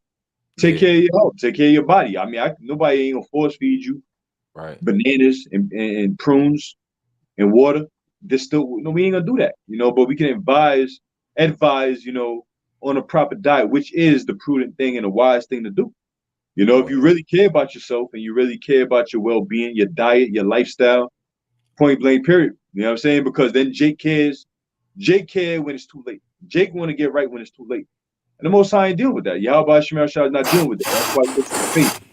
You know what I'm saying? Lord's looking for faith. Take care of your shit now before it's too late. Because what's faith when you know you're in a situation where, you know, you could have avoided it? It's more faithful when you putting yourself in a position to avoid it, man. Nah, I don't want to get down with that. I don't want to fucking, you know, be destroyed with this, you know? But yeah, I just wanted to bring that out, man, you know, just to, I guess, bring balance to the whole thing, you know? Over time, get it right. You know what I'm saying? Start now. One thing that I can't stand, bro, is when people set a date or a resolution. Where we at? We in the end of October. A motherfucker wait to say January I'm gonna start. Why not start today, bro? You'll be 3 months ahead or 2 months ahead if you started today rather than in fucking January. Now, you know what 2 months could do? 2 months of intermittent fasting, exercising, sleeping, you know, eating right. That 2 months could do a whole lot. That's eight weeks, bro. You know, You know what it'll do? Mostly it'll mentally prepare you for January 1st. A New Year's resolution. I'm just putting that out there because I can't. New Year's resolution don't last that long. That shit lasts 1 week and that's it. You know, I tell people that shit. You want to lose weight? You want to do this? Start now. And they look at you like, I wasn't expecting that. Well, you ain't ready then. You know. Sometimes it's good to go cold turkey, bro, to really challenge yourself. You know. But yeah, that's it, man. That's all good, I got, bro. Nathaniel, all the last words, bro. Oh man. Only thing I got is a precept if I can bring it out. Yeah. Oh yeah. Got it. Yeah. This is Matthew 4:4. It said, "But he answered and said, It is written, man shall not live by bread alone, but by every word that proceeded out of the mouth of Yahweh." That was pretty much Beautiful. right there. Beautiful, man. Yeah. Like as a brother, to wrap it up, as the brothers are saying, you know, don't cheat yourself, treat yourself. Yeah, be important, you know, put your importance level and your health level and keep that in mind, man. Don't be such a glutton that you forget that, you know. Take the right medicines and the herbs, and this is what the Lord gave us, man. This is part of our heritage. You know, we the people that don't eat everything on the earth. That's our heritage, man. So, you know, Lord willing, this is all edification, you know. Damn near 2-3 hours on this, you know, which is cool. Hey, Abaratazar for the ones who been paying attention and watching and hanging in there. You know, we're going on Sunday talk to the UK brothers. You know, we're gonna check in with the UK brothers. They got some information for us on Sunday morning. Abaratazar, Sunday afternoon, Sunday night. We're gonna be dealing Sunday afternoon. We're gonna be dealing with the some Levite brothers, man. They're gonna be going into the tribe of Levi. You know, and all of the interesting things about, you know, so-called Haitians and everything you don't know, just in case brothers wanted to, you know, get informal on Levi, you know. And our Barat is on Tuesday. Brothers, all the military, bro. We're gonna have something interesting for everybody for military. Yeah, every time with a military background, all the military brothers, a few of them, a few good known men and Great Millstone are gonna come through and give us some edification on what they learned through the military, how they apply it, just so we could take that and apply it, man. At this point in time, it's just application. Don't read these scripts and don't think you can't apply nothing on a never-day basis. You know, every day, apply them, man. You know, applying one is better than applying none. Knowing 1,000 and applying none, there's no satisfaction, nothing out of that. So apply it, man. Application, man. Make that your calling, and use diligence to make that calling and election sure.